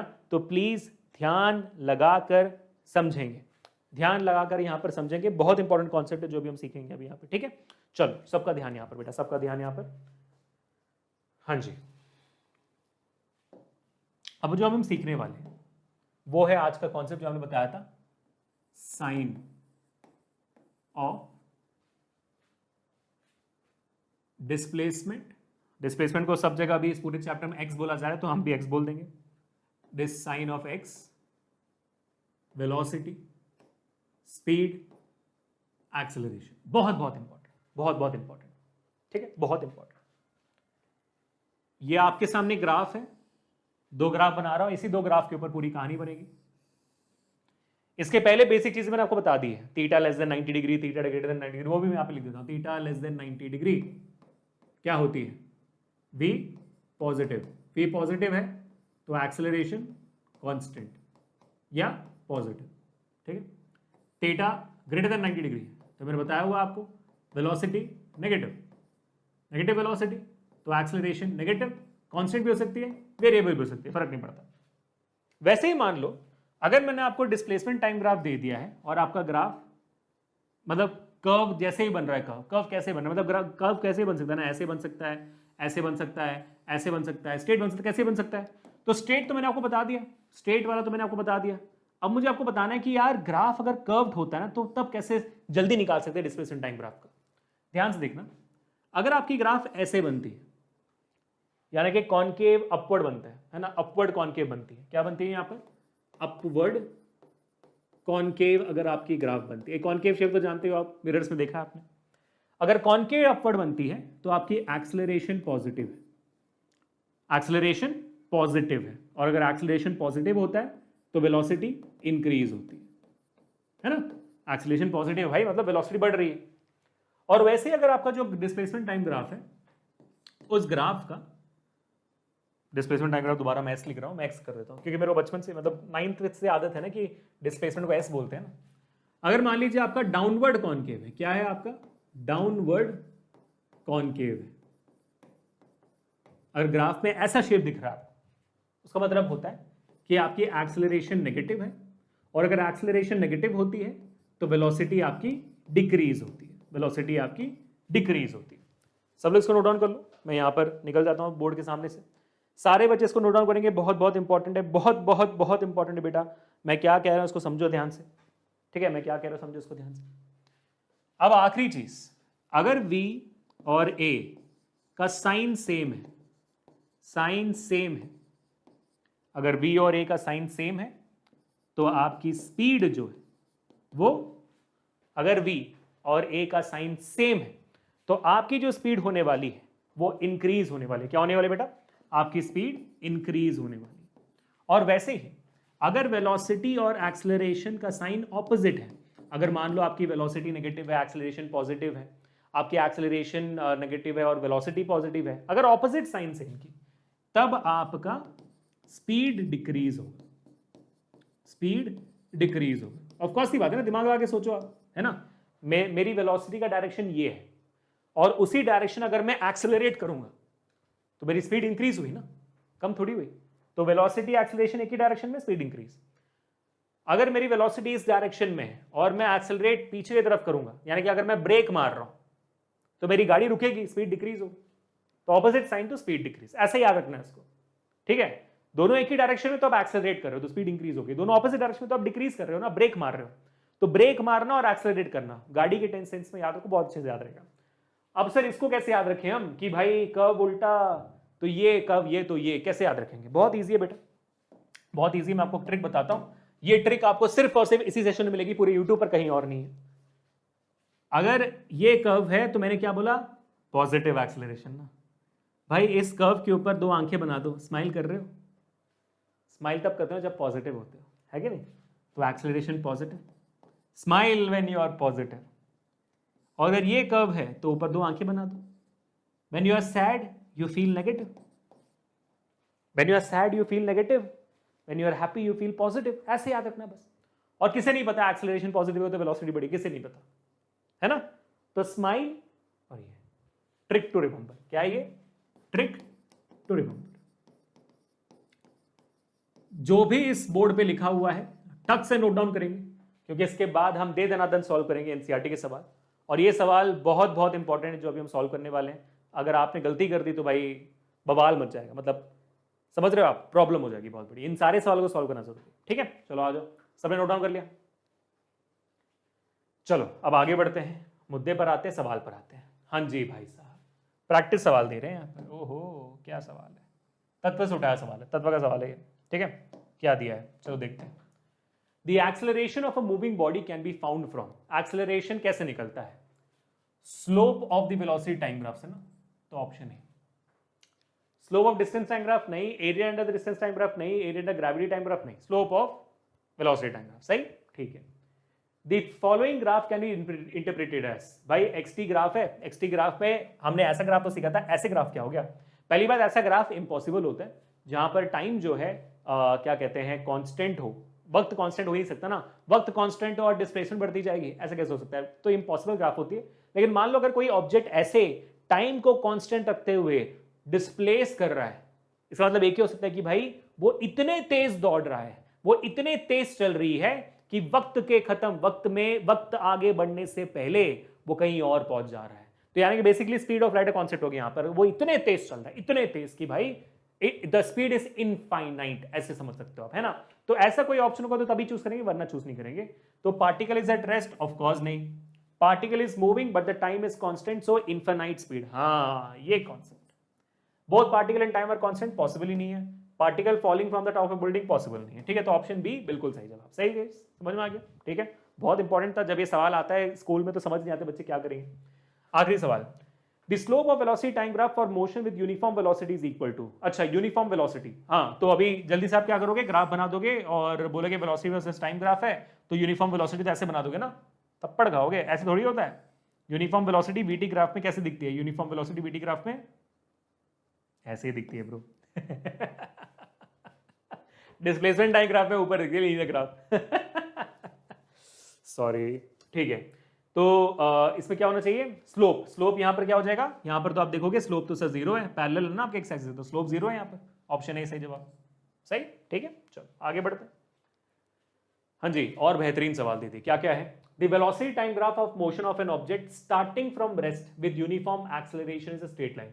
The velocity time graph of motion of an object starting from rest with uniform acceleration is a straight line inclined and passing through the origin. Yes, parallel नहीं है, पैरेलल टू वेलोसिटी एक्सिस भी नहीं है, inclined होना चाहिए यहाँ, क्योंकि यहाँ पर यूनिफॉर्म एक्सेलरेशन बोला है, तो वीटी ग्राफ का यूनिफॉर्म एक्सेलरेशन ऐसे ही होती है। सही है, ठीक है, okay. Now if the displacement time graph of an object, if the displacement time graph of an object is parallel to its time axis, the object should be at rest, है ना? तो ऑप्शन ए, ठीक है। Next, Which of the following graph represents uniform motion? में से कौन सा graph uniform motion दिखाता है आपको? ये तो ऑब्जेक्ट इज एट रेस्ट हो गया, यहाँ पर आप देखोगे कर्व बन गया डिस्प्लेसमेंट टाइम ग्राफ का, यहाँ पर भी ऐसे ऊपर नीचे जा रहा है। Uniform motion in displacement time graph, we are very well aware कि भाई ऐसे स्ट्रेट लाइन ग्राफ बननी चाहिए यूनिफॉर्म मोशन की ना। चलो, तो ये सारे सवालों से हम ग्राफ बनाना सीख रहे हैं, ग्राफ आइडेंटिफाई करना सीख रहे हैं। अब हम आगे बढ़ते हैं टू द एनसीईआरटी क्वेश्चन, जो एक्सट्रीमली इंपॉर्टेंट है, सॉल्व करने की अभी हम कोशिश करेंगे। चलो आ जाओ फिर। तो 2.16 हमारा क्वेश्चन नंबर है, हमारे प्यारे से एनसीईआरटी से, बहुत ही प्यारा सा नन्ना सा मुन्ना सा सवाल। इस पे सबका ध्यान रहेगा तो अच्छा रहेगा, क्योंकि ये एक सवाल काफ़ी आपको समझाने के लिए कि भाई आपका साइंस क्या होने चाहिए, जो मैंने आपको सिखाया था अभी कुछ देर पहले, पोजीशन यानी कि डिस्प्लेसमेंट का, वेलोसिटी का और एक्सेलरेशन का, है ना? क्या साइंस कैसे निकालते हैं, अभी जो हमने सीखा उसको थोड़ा याद करेंगे, जल्दी से सोचना है, ठीक है? वेलोसिटी अगर एंगल मैं दोबारा बताता हूँ, theta is less than 90 degree तो वेलोसिटी पॉजिटिव होगी, थीटा ग्रेटर देन 90 डिग्री आपकी वेलोसिटी नेगेटिव होगी। और क्या बताया मैंने, अगर स्माइल कर रही है आपकी कर्व तो फिर एक्सेलरेशन पॉजिटिव होगी, अगर आपकी कर्व उदास है तो आपकी एक्सेलरेशन नेगेटिव होगी, है ना? तो स्माइल कर रही है तो एक्सेलरेशन पॉजिटिव, उदास है तो एक्सेलरेशन नेगेटिव। ठीक है, इसको याद कर लिया आपने, बहुत ही प्यारा। चलो अब देखते हैं सवाल क्या है। फिगर 2.13 एक्सटी प्लॉट है, यानी कि डिस्प्लेसमेंट टाइम ग्राफ है। Executing one dimensional simple harmonic motion, blah blah blah, don't matter क्या टाइप ऑफ मोशन है, फर्क नहीं पड़ता मैं इस पॉइंट पे। Give the science of position, velocity and acceleration variables of the particle at t is equal to 0.3 second, 1.2 seconds minus 1.2 seconds, है कि नहीं। चलो देखते हैं। तो पहले देखेंगे t is equal to 0.3 seconds. तो भाई x एक्सिस है ये हमारा, जहां पर टाइम है, तो टाइम x एक्सिस पे तो 0.3 सेकंड्स कहां पर आएगा, ये 0 है ये 1 है, तो 0.3 मान लीजिए पॉइंट यहां पर समवेयर आएगा ना, यहां पर तो आपका 0.5 आएगा, तो ये 0.3 होगी, है ना। तो इस 0.3 वाले सेकंड्स में अगर आप थोड़ा सा ध्यान से देखोगे तो सबसे पहले पोजीशन का आपको साइन बताना है। भाई ये तो डिस्प्लेसमेंट टाइम ग्राफ है, तो पोजीशन तो ऑटोमेटिकली आपको दे रहा है ये ग्राफ। तो आप देखोगे ये कहां पर है, ये जो पॉइंट है वो नेगेटिव वाई एक्सिस में है ना, ये नेगेटिव वाई एक्सिस है, तो ये नेगेटिव वाई एक्सिस में जो भी आप वैल्यू यहां से निकालोगे पोजीशन की, वो नेगेटिव आएगी। तो यानी कि आपका इस मामले में जो आपका पोजीशन है वो नेगेटिव हो गया। ठीक है, अब बात करते हैं वेलोसिटी की। अब आप देखोगे वेलोसिटी, ये जो पॉइंट हमारा, इस पॉइंट का अगर मैं टेंजेंट बनाऊंगा तो आप देखोगे मेरा टेंजेंट जो है ऐसे बनता है, जो ग्रेटर देन 90 डिग्री है ना। इस पॉइंट से मैं ऐसे टेंजेंट ही बना सकता हूं, ये टेंजेंट नहीं, वो तो काट रहा है आपके कर्व को, हमें टच करवानी है ना, टच करवाना है तो ऐसे टेंजेंट बनेगा। तो टेंजेंट बना, आप देखोगे कि आपका ऑब्ट्यूज एंगल बना हुआ है, थीटा ग्रेटर देन 90 डिग्री है, तो नेगेटिव वैल्यू, तो वेलोसिटी भी नेगेटिव हो गई। और आप देखोगे इस पॉइंट पे आपका जो कर्व है वो स्माइल कर रहा है ना, इस पॉइंट पे आपका जो कर्व है वो स्माइल कर रहा है, तो स्माइल कर रहा है तो भाई ये पॉजिटिव हो गया। ठीक है बेटा, प्रैक्टिस हो रही है, समझ रहे हो बात को कैसे करना होता है। चलो अब 1.2 सेकंड्स वाला आप खुद से करने की कोशिश करेंगे सब लोग, ठीक है, खुद से करने की कोशिश करेंगे, मैं भी समझाता हूं, वीडियो को पॉज करो, करना शुरू करो, व्यूज सब बाढ़ में जाए, आप सॉल्व करो बस। ठीक है, तो यहां पर कौन सा है अभी नेक्स्ट, 1.2 सेकंड्स वाला है। तो अभी मैं जो सामने यहाँ पे लिखा हुआ है इसको मिटा देता हूँ, 1.2 सेकंड्स पे जाते हैं। ठीक है, अगर मैं 1.2 सेकंड्स की बात करूंगा तो 1.2 सेकंड्स यहाँ पर ये आपका 1.5 हो जाएगा, तो ये पॉइंट आपकी 1.2 के आसपास होगी, है ना, 1.2 सेकंड्स। ठीक है, अब ये ऑफकोर्स ही बात है, ये पॉजिटिव वाई एक्सिस में है, ये आपका पॉजिटिव वाई एक्सिस में है, तो यहाँ पर जो आप डिस्प्लेसमेंट की वैल्यू निकालोगे, पोजीशन की वैल्यू निकालोगे, वो पॉजिटिव आएगी। ठीक है, अब वेलोसिटी कैसे निकालेंगे यार, इस पॉइंट पे अगर मैं टेंजेंट बनाऊंगा तो मेरी टेंजेंट ऐसे दिखेगी, और मेरी थीटा आप देखोगे, स्लोप जो है, मुझे स्लोप क्यों निकाल रहा हूं मैं, क्योंकि डिस्प्लेसमेंट टाइम ग्राफ है ना बेटा, डिस्प्लेसमेंट टाइम ग्राफ में वेलोसिटी स्लोप होती है ना, इससे मैं स्लोप निकाल रहा हूं। समझ रहे हो ना बात को, कि सर वेलोसिटी के लिए आप स्लोप क्यों निकाल रहे हो, क्योंकि भाई डिस्प्लेसमेंट टाइम ग्राफ का स्लोप देता है आपको वेलोसिटी। तो थीटा यहाँ पर क्या, थीटा लेस देन 90 डिग्री है, थीटा लेस देन 90 डिग्री है, तो आपकी वेलोसिटी पॉजिटिव होगी। लेकिन यहाँ पर आप देखोगे ये पॉइंट जिस कर्व का भाग है वो कर्व उदास है, वो स्माइल नहीं कर रहा है, उदास है, तो एक्सेलरेशन नेगेटिव हो गया। ठीक है, क्लियर हो गई बात। चलो अब आगे बढ़ते हैं और तीसरे पॉइंट पर आते हैं, और तीसरा पॉइंट कहां पर है, तीसरा पॉइंट -1.2 सेकंड्स पर है, तो ये आपका -1.5 होगा, तो यहां पर आपका पॉइंट होगा -1.2 सेकंड्स का, है ना। ठीक है, अगर अब मैं यहां पर देखूंगा तो अगेन मेरी बात वहीं पर आकर अटकेगी, एक्स वी और ए में। आप देखोगे एक्स की भाई नेगेटिव वाई एक्सिस में है, तो जो वैल्यू यहां पर आपको एक्स की आएगी वो नेगेटिव आएगी। वेलोसिटी यहां पर अगर मैं देखूंगा तो यहां से टेंजेंट बनती है, तो आप देखोगे ओए होए होए, टेंजेंट तो यहां पर आपकी बराबर से बन रही है थीटा, और थीटा यहां पर लेस देन 90 डिग्री है, तो v तो डेफिनेटली पॉजिटिव बन रही है, v इज पॉजिटिव। एक्सेलरेशन देखोगे तो भाई एक्सेलरेशन, ये पॉइंट जो कर्व का भाग है वो कर्व तो स्माइल कर रहा है, तो है ना, स्माइल कर रही है बड़े से, तो a आपकी पॉजिटिव हो जाएगी। परफेक्ट हो गया, ठीक है गाइस, क्रिस्टल क्लियर। देखो ये एक सवाल काफी था एनसीईआरटी का, जो आपको परेशानी में डाल सकता है एग्जामिनेशन में, पूरे मार्क्स कट सकते हैं आपके इसमें ना, है कि नहीं, आराम से, समझ ही नहीं आता कैसे करना है, अब सबसे इजी तरीके से आपको समझा दिया मैंने, अब इसके ऊपर आपको कोई कंफ्यूजन नहीं होना चाहिए। तो एग्जांपल नंबर 2.16 फोड़ दिया हमने। ठीक है, चलो अब आगे बढ़ते हैं टू द नेक्स्ट पॉइंट। अभी आपके सामने ये रहा, ओए होए होए, प्यारा सा सवाल एनसीईआरटी का 2.17, ये भी अच्छा सवाल है ये, लेकिन ईजी है, बहुत ईजी है ये। Figure 2.14 gives the xt graph, again displacement time graph है आपके सामने, 3 different equal intervals of time, 3 different equal intervals of time में टाइम इंटरवल 1, 2 और 3 दे दिया आपको। ठीक है, in which interval is the average speed greatest, ये डिस्प्लेसमेंट टाइम ग्राफ है, तो displacement time graph position time graph का आपको स्लोप देता है, स्पीड या वेलोसिटी, तो आपको कौन से टाइम इंटरवल में स्लोप सबसे ज्यादा है, अगर आप देखोगे तो यहां पर अगर आप स्लोप देखोगे तो इस टाइम इंटरवल में ये थीटा बन रही है, इस टाइम इंटरवल में तो भाई साहब थीटा बहुत ही बिद्दी बन रही है, इस टाइम इंटरवल में जब मैं देखता हूं, ओए होए होए होए, इस टाइम इंटरवल में जब मैं देखता हूं तो मेरी थीटा तो बहुत बड़ी बन रही है ब्रो, हाँ चलो ठीक है, थीटा नेगेटिव है यहाँ पर, ऑब्ट्यूज एंगल है, थीटा नेगेटिव, लेकिन बन तो बहुत बड़ी रही है ना, तो स्लोप मैक्सिमम तो यहीं पर है, ठीक है, मैक्सिमम स्लोप तो यहीं पर है। तो my in which interval is the average speed greatest, my average speed is greatest in the third interval, my average speed is greatest in the third interval is the average speed greatest, and in which is the least, least कहां पर है, सबसे छोटा theta यहाँ पे second interval में है ना, लीस्ट यहाँ पर कहां पर है भाई, लीस्ट यहाँ पर सेकंड पर है, सेकंड वाले पे, ठीक है, agree. Give the sign of average velocity for each interval, तीनों चीजों के लिए, तीनों इंटरवल्स पे एवरेज वेलोसिटी का साइन दीजिए, बहुत इजी है। यहाँ पर डिस्प्लेसमेंट आप देखोगे, आपका जो स्लोप बना हुआ है दोनों एक्यूट एंगल पे है, तो यहाँ पर भी पॉजिटिव है, यहाँ पर भी पॉजिटिव है, यहाँ पर ऑब्ट्यूज एंगल है तो ये नेगेटिव है, परफेक्ट, लड्डू, एकदम लड्डू हो गया, मजा आ गया ब्रो, मजा आ गया, ठीक है। अब आगे बढ़ते हैं नेक्स्ट सवाल पे, क्वेश्चन नंबर 2.18 पे, ठीक है, 2.18 पर आ चुके हैं, ये भी बहुत इजी। अब तो आपको ये ऐसे सारे सवाल इतने इजी लगेंगे, पहली बार जब आपने शायद एक्सरसाइज में देखा होगा आप भी पागल हो गए, ये क्या सवाल है यार, है ना, चलो देखते हैं। देखो 2.18 सवाल है ये, figure 2.15 gives a speed time graph of a particle in motion along a constant direction, 3 equal intervals of time, देख सकते हो 1 2 3 आपको दिया हुआ है। In which interval is the average acceleration greatest in magnitude, यहाँ पर स्पीड टाइम ग्राफ है, स्पीड टाइम ग्राफ का स्लोप आपको एक्सेलरेशन देता है, तो आपको बताना है कि यहाँ पर in which interval is the average acceleration greatest in magnitude, सबसे ज्यादा एक्सेलरेशन कहां पे होगी, जहां पर सबसे ज्यादा स्लोप होगा वहां पर होगी, है ना, क्योंकि यहाँ पर स्लोप हमें एक्सेलरेशन दे रहा है। तो इस पॉइंट के लिए अगर मैं देखूंगा तो मेरा जो थीटा है वो बस इतना है, इस पॉइंट के लिए अगर मैं देखूंगा तो मेरा थीटा बहुत बड़ा है यहाँ पर, है ना, और यहाँ पर तो थीटा ऑलमोस्ट पिद्दी सा है थीटा, है ना, तो मैक्सिमम एक्सेलरेशन आपको यहाँ पर मिलेगी, नेगेटिव एक्सेलरेशन है, क्योंकि भाई आपका थीटा जो है आप देख सकते हो ग्रेटर देन 90 डिग्री है, नेगेटिव एक्सेलरेशन तो फॉर श्योर है, फॉर श्योर नेगेटिव एक्सेलरेशन। देखो हाँ, वेलोसिटी में भी theta max greater than 90 degree है तो भाई आपका नेगेटिव होता है, वैसे एक्सेलरेशन में थीटा ग्रेटर देन 90 डिग्री हो तो आपका नेगेटिव ही होता है एक्सेलरेशन, ठीक है, नेगेटिव स्लोप होती है, नेगेटिव स्लोप वेलोसिटी की हो, एक्सेलरेशन की हो, डिस्प्लेसमेंट की हो, फर्क नहीं पड़ता है। Greater than 30 degree curve means the negative slope, less than 90 degree curve means positive slope. अब वो पॉजिटिव स्लोप कुछ भी हो सकती है, स्लोप, वेलोसिटी, एक्सेलरेशन, डिस्प्लेसमेंट, फर्क नहीं पड़ता, ठीक है बेटा। तो यहां पर हमारी नेगेटिव एक्सेलरेशन, लेकिन सेकंड इंटरवल पे आपका सबसे ज्यादा स्लोप है, सेकंड इंटरवल पे सबसे ज्यादा स्लोप है, नेगेटिव हो फर्क नहीं पड़ता, लेकिन मैक्सिमम वहीं पर है। In which interval is the average speed greatest, भाई ये स्पीड टाइम ग्राफ है, एवरेज स्पीड सबसे ज्यादा डी वाले में है ना, थर्ड इंटरवल में आपका मैक्सिमम एवरेज स्पीड है, थर्ड में। चलो आगे बताओ। Choosing the positive direction at the constant direction of motion, give the science of v and a in the 3 interval, तीनों इंटरवल्स में v और a का साइन बताइए, ठीक है।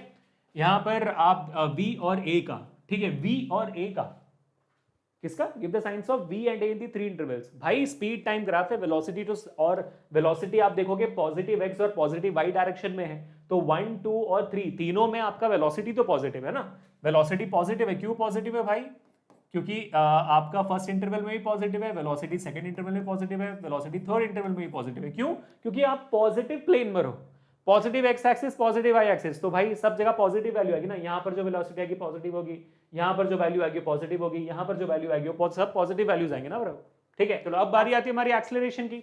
एक्सेलरेशन की बात करेंगे तो भाई ये स्पीड टाइम ग्राफ है, स्पीड टाइम ग्राफ का पॉजिटिव स्लोप मुझे पॉजिटिव एक्सेलरेशन देगा, स्पीड टाइम ग्राफ का नेगेटिव स्लोप मुझे नेगेटिव एक्सेलरेशन देगा। तो ये वाला पार्ट तो आप जानते ही, सेकंड इंटरवल में नेगेटिव है, नेगेटिव स्लोप है, ए और डी वाले पार्ट, ए वाले, और तीसरे इंटरवल में पॉजिटिव स्लोप है, तो पॉजिटिव और ये पॉजिटिव हो गया, ठीक है, परफेक्ट, एकदम clear.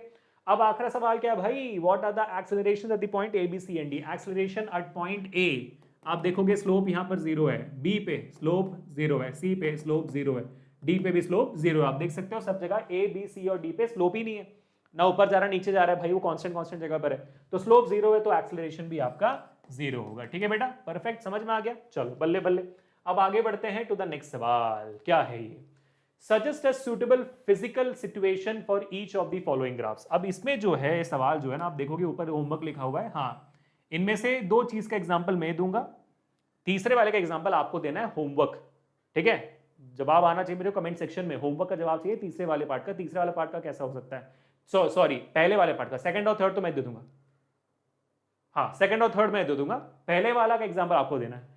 Suggest a suitable physical situation for which of the following graph, for each of the following graph, मतलब सुटेबल सिचुएशन कौन सी होगी यहाँ पर, ठीक है, कौन से चीज का, कौन से दिनचर्या में होने वाली चीज का ग्राफ बना हुआ है यहाँ पे। फॉर एग्जाम्पल ये वाला अगर आप देखोगे, एक्सेलरेशन टाइम वर्सेस ग्राफ है, अचानक से ऑब्जेक्ट की एक्सेलरेशन टक से बढ़ गई और टक से बदल गई और वक्त के साथ कम भी हो गई, तो ये फॉर एग्जांपल क्रिकेट की बॉल आई, मैंने जोर से बैट से मारा तो अचानक से इस बॉल की एक्सेलरेशन टक से ऊपर बढ़ गई और कम भी हुए, है ना, तो ऐसा बन सकता है। ये क्या है, वेलोसिटी टाइम ग्राफ है। वेलोसिटी टाइम ग्राफ देखोगे वक्त के साथ कम होते जा रहा है, कम होते जा रहा है। तो अगर मैं एक बॉल उठा लूं, बॉल को बाउंस करूं, तो धीरे धीरे धीरे धीरे धीरे धीरे उसकी वेलोसिटी कम होके खत्म हो जाएगी। Example for this particular graph. ये कौन सी ग्राफ है ये आपको मुझे बताना है, गिव इट अ थॉट, सोच कर बताना कि इसका एग्जांपल क्या हो सकता है। ठीक है, ये होमवर्क है आज आपका जो मुझे कमेंट सेक्शन में बताओगे। आगे बढ़ते हैं टू द नेक्स्ट क्वेश्चन। तो इसी के साथ बेटा ग्राफ से रिलेटेड हर एक सवाल जो आपके टेक्स्ट बुक में वो हमने कंप्लीट कर दिया है। It is done, sorted, done. ठीक है, अब ये सवाल है हमारे प्रैक्टिस क्वेश्चन में करवा रहा हूं आपको, मेकिंग अ कॉरेस्पॉन्डिंग ग्राफ। मतलब डिस्प्लेसमेंट टाइम ग्राफ दिया है, उसका वेलोसिटी टाइम ग्राफ बनाओ, वेलोसिटी टाइम ग्राफ दिया है, डिस्प्लेसमेंट टाइम ग्राफ बनाओ। ये एक बहुत इंपॉर्टेंट कॉन्सेप्ट है जो आपके नीट में आता है बार बार, तो उसकी मैं आपको प्रैक्टिस करा रहा हूं ताकि आपका ग्राफ पूरी तरीके से कंप्लीट हो जाए। फॉर एग्जाम्पल यहाँ पर क्या ग्राफ दिया हो देखोगे, the graph of displacement versus time is given, it's a parabola. आप देख सकते हो डिस्प्लेसमेंट वर्सेस टाइम ग्राफ है, पैराबोला है। ठीक है, और it's corresponding velocity time graph will be. Velocity time graph बताना है आपको, बहुत सिंपल है। यहाँ पे कैसे करोगे सर? या देखो एक बात तो है जो अगर आप दिमाग लगाओगे तो आप समझ सकते हो कि भाई मेरी डिस्प्लेसमेंट वर्सेस टाइम ग्राफ में क्या कहते हैं, यहां तक जो मेरा पार्ट है वहां पर आप देखोगे मेरी वेलोसिटी बढ़ती जा रही है। ठीक है, मेरी वेलोसिटी बढ़ रही है, उसके बाद मेरी वेलोसिटी नेगेटिव होती जा रही है ना, बेसिकली यही सीन है मेरा। ठीक है, तो अगर मैं, और यहां पर अगर आप देखोगे मेरा ऑलमोस्ट मेरा स्लोप जो है वो जीरो है, ऑलमोस्ट इस पॉइंट पे मेरा स्लोप जीरो है। तो मेरी वेलोसिटी बढ़ रही है, जीरो हो रही है, फिर जाकर वो नेगेटिव हो जा रही है। ठीक है, चलो देखते हैं फिर यहाँ पर क्या जवाब आना चाहिए हमारा। तो यहाँ पर अगर मैं देख, और यहाँ पर भी अगर मैं देखूंगा तो यहाँ पर ये कर्व है यहाँ पे, बेसिकली मीनिंग कि भाई आपकी वेलोसिटी धीरे धीरे कम होती जा रही है। मतलब ये वाला जब कर्व बन जाता है ना, तो अगर आप देखोगे यहाँ पर मेरा जो स्लोप है वो थीटा है, यहाँ पर जो मेरा स्लोप है वो और छोटा हो जाता है, और यहाँ पर मेरा जो स्लोप है वो और छोटा हो जाता है ना। तो बेसिकली मेरी वेलोसिटी कम होते हुए आ रही है, जीरो पे आती है, और फिर मेरी वेलोसिटी नेगेटिव डायरेक्शन में बढ़ती है ना। तो अगर मैं देखूंगा तो और अगेन यहाँ पर मेरी वेलोसिटी जो है वैल्यू उसकी पॉजिटिव होगी। क्यों? क्योंकि थीटा मेरी लेस देन 90 है, तो वैल्यू उसकी पॉजिटिव होगी, तो यहाँ पर बी वाले में देखूंगा कि मेरी वैल्यू नेगेटिव हो गई वेलोसिटी की, शुरुआत नेगेटिव से हो रही, गलत जवाब। ये क्या भाई वैल्यू पॉजिटिव है लेकिन कांस्टेंट होनी चाहिए। यहाँ पर डिस्प्लेसमेंट टाइम ग्राफ में वेलोसिटी कांस्टेंटली इंक्रीज हो रही है, यूनिफॉर्म मोशन हो रहा है दोनों जगह पर, uniform motion non uniform motion हो रही है, ऑलमोस्ट नॉन यूनिफॉर्म, तो ये ग्राफ तो नहीं बन सकता है ना, दिस इज नॉट पॉसिबल। यहाँ पर भी देखो डी में भी शुरुआत नेगेटिव वैल्यू से हो रही है वेलोसिटी की, ये भी गलत है, तो ऑप्शन ए बच जाता है, जहां पर आप देखोगे कि भाई मेरी v की वैल्यू पॉजिटिव है लेकिन धीरे धीरे वो नेगेटिव स्लोप बढ़ रही है, तो आपकी v की वैल्यू कम हो रही है, एक पॉइंट पे जीरो हो जाता है, उसके बाद b नेगेटिव होकर बढ़ती जाती है, तो नेगेटिव y एक्सिस में वो बढ़ती जाएगी। बिल्कुल सही जवाब, ऑप्शन ए सही। ठीक है, तो ऐसे जब ग्राफ भी बनाने आएगा तो आपको ग्राफ बनाना आना चाहिए, तो स्लोप और उसके बेसिस में आपको ग्राफ बनाना आना चाहिए। एक और एग्जांपल ट्राई करते हैं। ठीक है, यहां पर देखो acceleration time graph of a body is given, आपको एक्सेलरेशन टाइम ग्राफ दिया हुआ है, उसका कॉरेस्पॉन्डिंग वेलोसिटी टाइम ग्राफ बनाना है आपको। ठीक है, तो इसको आप थोड़ा ध्यान से देखोगे, आप आराम से कर लोगे मेरे साथ, चलो ध्यान से देखो, इसे ध्यान से देखो, कर लोगे आराम से। एक्सेलरेशन टाइम ग्राफ दिया हुआ है, एक्सेलरेशन टाइम ग्राफ में इतने वक्त तक, ओए एक सेकंड, हाँ, इस वक्त तक आपकी एक्सेलरेशन आप देखोगे कांस्टेंट है, एक्सेलरेशन कांस्टेंट है यहाँ पर, और अगर एक्सेलरेशन कांस्टेंट है तो वेलोसिटी टाइम ग्राफ आपको ऐसे बनना चाहिए, वेलोसिटी टाइम ग्राफ ऐसे बनना चाहिए ना वीटी ग्राफ में, acceleration constant, constant acceleration graph, non uniform motion constant acceleration, और एक्सेलरेशन यहाँ पर पॉजिटिव है, एक्सेलरेशन यहाँ पर पॉजिटिव वैल्यू पर है ना, क्योंकि वो पॉजिटिव प्लेन में है, तो फर्स्ट क्वाड्रेंट में आपके, तो पॉजिटिव वैल्यू है एक्सेलरेशन की, तो यहाँ पर कौन सी वैल्यू भाई, पॉजिटिव एक्सेलरेशन, और वेलोसिटी बढ़ रही है, आप देखोगे ए वाला है, फर्स्ट है और थर्ड है, सेकंड और फोर्थ में आप देखोगे आपकी एक्सेलरेशन नेगेटिव एक्सेलरेशन हो रही है, नेगेटिव स्लोप है, लेकिन आपका एक्सेलरेशन नेगेटिव नहीं है, तो सेकंड और फोर्थ तो गायब हो गया, फर्स्ट और थर्ड आपका ऑप्शन हो सकते हैं। उसके बाद आप देखोगे कि भाई एक्सेलरेशन कुछ वक्त के लिए जीरो हो जाती है, एक्सेलरेशन कुछ वक्त के लिए जीरो हो जाती है, तो आप देखोगे इन दोनों में एक्सेलरेशन कुछ वक्त के लिए जीरो हो गई है वेलोसिटी टाइम ग्राफ में, यानी कि स्लोप जीरो हो गया है वेलोसिटी टाइम ग्राफ में, तो एक्सेलरेशन जीरो हो गई है, परफेक्ट, तो दोनों अभी भी सही चल रहे हैं। उसके बाद अचानक से एक्सेलरेशन दोबारा बढ़ जाती है और पॉजिटिव जोन में रहती है, दोबारा बढ़ जाती है, यानी कि आपका दोबारा से ऑब्जेक्ट कांस्टेंट एक्सेलरेशन से आपकी वेलोसिटी इंक्रीज करता है, तो यहां पर देखोगे कि भाई वेलोसिटी तो यहां पर डिक्रीज होने लग गई, डिक्रीज नहीं होनी चाहिए ना, क्योंकि आपकी यहाँ पर एक्सेलरेशन दोबारा हो रही है, दोबारा आपका ऑब्जेक्ट एक्सेलरेट कर रहा है उस पॉइंट से, जहां तक आपका ऑब्जेक्ट ले गया था पहले वहां से फिर दोबारा उसको एक्सलरेट कर रहा है, तो फिर आपका वेलोसिटी कम कैसे हो गया, वेलोसिटी और बढ़नी चाहिए। तो आपका ऑप्शन थर्ड सही जवाब बनता है। Second third option is the correct answer, first is not. अगर मान लो एक्सेलरेशन नेगेटिव होती, इसके बाद अगर आपका नीचे बनता वाई एक्सिस में ग्राफ, थर्ड फोर्थ क्वार्टर नहीं सेकंड क्वार्टर में बनता, तो सेकंड क्वार्टर में जब बनता अगर आपका एक्सेलरेशन नेगेटिव, तब जाकर ये बात सही होती, लेकिन यहां पर ये बात सही होगी, थर्ड वाला सही है। ठीक है, बढ़िया। अब एक और सवाल, the acceleration time graph of body is given below, the most probable velocity time graph of the bodies. तो अगर आप देखोगे यहां पर एक्सेलरेशन वक्त के साथ बढ़ती जा रही है, तो एक्सेलरेशन यहां पर वेरिएबल है ना, एक्सेलरेशन वक्त के साथ बदल रही है, तो एक्सेलरेशन वेरिएबल है, तो वेरिएबल एक्सेलरेशन है और एक्सेलरेशन पॉजिटिव में है, पॉजिटिवली बढ़ रही है, तो आपका वीटी ग्राफ भी पॉजिटिवली बढ़ना चाहिए, लेकिन non uniform motion with changing acceleration, non uniform motion with changing acceleration का ग्राफ मैंने दिखाया, पढ़ाया आपको, सिखाया मैंने आपको कुछ देर पहले। अगर आपको याद हो मैं दिखा देता हूं यहां पर, ताकि आपको अचानक से याद आ जाए, हाँ सर आपने पढ़ाया तो था। ये देखो, non uniform motion with positive variable acceleration, graph ऐसे बनती है ना। तो इसी को अभी हम दिमाग लगा के सीखेंगे, दिमाग लगा के करेंगे भाई साहब। ठीक है, तो हमारा ग्राफ ऐसे बन गया पहले पार्ट के लिए। ओके, उसके बाद आप देखोगे ठक से एक्सेलरेशन जीरो हो गया, ठक से एक्सेलरेशन जीरो हो गया, वीटी ग्राफ है, ठक से एक्सेलरेशन आपका जीरो हो गया, तो एक्सेलरेशन जीरो मतलब स्लोप आपकी जीरो होगी वीटी ग्राफ में। तो ये कौन सा ग्राफ है बेटा, ऑप्शन नंबर ये वाला आपका बी पार्ट। ठीक है, सही। ओके, आखिरी सवाल आज का, ये जो मैंने आपको करवाया था, याद है, शुरुआत में करवा दिया था मैंने। Which of the following velocity time graph shows a realistic situation of a body in motion? इनमें से कौन सा वीटी ग्राफ सही लगता है आपको, सही लगता है, सही होता है, रियलिस्टिक है यहाँ पर। ठीक है, कौन सा ग्राफ रियलिस्टिक है, ऐसे नहीं कि रियलिस्टिक नहीं है, रियलिस्टिक है बोलते बताना आपको। Which of the following velocity time graph shows a realistic situation?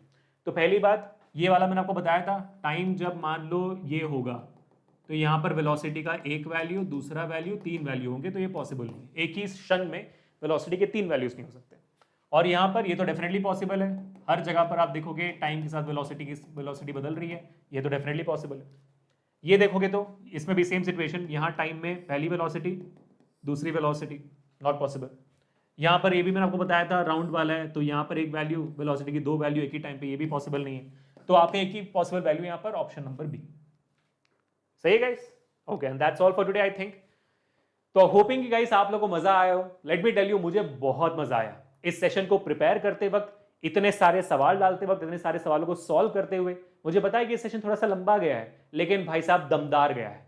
अब आप ऐसे समझ लो कि इस सेशन के बाद ऐसा एक भी टॉपिक नहीं है जो आपको डीटी वीटी ग्राफ से आ सकता है, एटी ग्राफ से आ सकता है, ऐसा एक भी टॉपिक नहीं है जो आएगा, ऐसा एक भी सवाल की वैरायटी नहीं है जो आपको दिखेगी आप डर जाओगे देखकर, ऐसा एक भी सवाल की वैरायटी नहीं है। मैंने हर एक टाइप की वैरायटी करवा ली है। अगर मैं शुरुआत से आपको बताऊं यहां पर देखते हुए, है ना, so you will all realise this very amazingly. शुरुआत में हमने पढ़ लिया बहुत ही प्यार से कि भाई डीटी ग्राफ क्या होता है, फिर हमने पढ़ लिया कि टाइप्स ऑफ डीटी ग्राफ, क्या मैं डिफरेंट डीटी ग्राफ बनाकर दिखाया आपको, सबका स्लोप बताया आपको, क्लियर समझाया कि स्लोप क्या होता है, डीटी ग्राफ का वेलोसिटी होती है, कैसे निकालते हैं। उसके बाद फिर मैंने आपको बताया डिस्प्लेसमेंट टाइम ग्राफ क्या क्या पॉसिबल नहीं है, ये वीटी ग्राफ है, वो डिस्प्लेसमेंट टाइम ग्राफ का मैंने बताया था क्या क्या पॉसिबल नहीं होता है। फिर मैंने आपको एनसीईआरटी के डिस्प्लेसमेंट टाइम ग्राफ के सवाल करवाए, बहुत बढ़िया था। फिर वीटी ग्राफ सिखाया मैंने आपको, वीटी ग्राफ में स्लोप सिखाया, स्लोप कैसे निकालते हैं, थीटा लेस देन 90 होता है, थीटा ग्रेटर देन 90 होता है तो क्या होता है सिखाया मैंने आपको, है ना। फिर एग्जांपल्स करवाए, फिर मैंने आपको वीटी ग्राफ के डिफरेंट टाइप्स बताए, टाइप्स के साथ साथ मैंने आपको दोबारा सवाल कराए, एरिया अंडर द कर्व का कॉन्सेप्ट मैंने सिखाया, एरिया अंडर द कर्व का एग्जांपल्स करवाया मैंने आपको, है ना। तो ये सारे हो गए टाइप्स ऑफ वीटी ग्राफ भी मैंने आपको सिखा दिया अच्छे तरीके से, नेगेटिव स्लोप क्या होता है, पॉजिटिव स्लोप क्या होता है। फिर मैंने आपको प्रैक्टिस करवाई, बहुत बहुत ज्यादा प्रैक्टिस करवाने के बाद फिर हम आए हमारे प्यारे से 80 वाले में, अरे कहां गया, आजा, हाँ ठीक है। फिर हम गए हमारे एक्सेलरेशन वर्सेस टाइम ग्राफ में, जहां पर मैंने आपको साइंस का कॉन्सेप्ट भी समझाया कि कब नेगेटिव होती है, कब पॉजिटिव होती है एक्सेलरेशन, सब कुछ मैंने बताया। स्माइल करोगे तो पॉजिटिव, उदास हो जाएगा तो नेगेटिव, मैंने बताया मैंने आपको। फिर सारे प्रैक्टिस के सवाल मैंने आपको करवा दिए, एनसीईआरटी के, नीट के, पीवाईक्यू के, डीसी पांडे जी के, और कॉरेस्पॉन्डिंग ग्राफ कैसे बनाते हैं वो सारे सवाल मैंने आपको करवा दिए हैं। So this was a blast people, I enjoyed it. Thank you so much for watching this video till the end. Thank you so much for sharing this video. Thank you so much for liking our channel and subscribing to the channel. बहुत बहुत शुक्रिया आपका। Comments में homework का जवाब और अपना प्यार जरूर छोड़कर जाइएगा। बस वही है जो मुझे मोटिवेट करता है। आपको मोटिवेटेड रहना है बच्चों, हम फोड़ कर दिखाएंगे। ठीक है, मिलते हैं नेक्स्ट सेशन में जो प्रॉब्ली कल होगी। Tata bye bye, fix. और हाँ, let me tell you, DT-VT graph का तो हमारा हो गया, मतलब इसका मतलब ये है कि काइनेमेटिक्स 1D आपकी कंप्लीट हो चुकी है, 1 डायमेंशन ऑफ काइनेमेटिक्स खत्म हो चुका है and it is time to go to 2D। But before we go to 2D, भाई एक सेशन टॉप 10 नीट PYQs का तो बनता है ना, जैसे हमने यूनिट से मेजरमेंट्स का किया था, वैसे टॉप 10 नीट PYQs पर काइनेमेटिक्स 1D बनता है कि नहीं? जिन जिनको ये टॉपिक चाहिए to let me know in the comment section. ठीक है, चलो बाय बाय पीपल, फिक्स।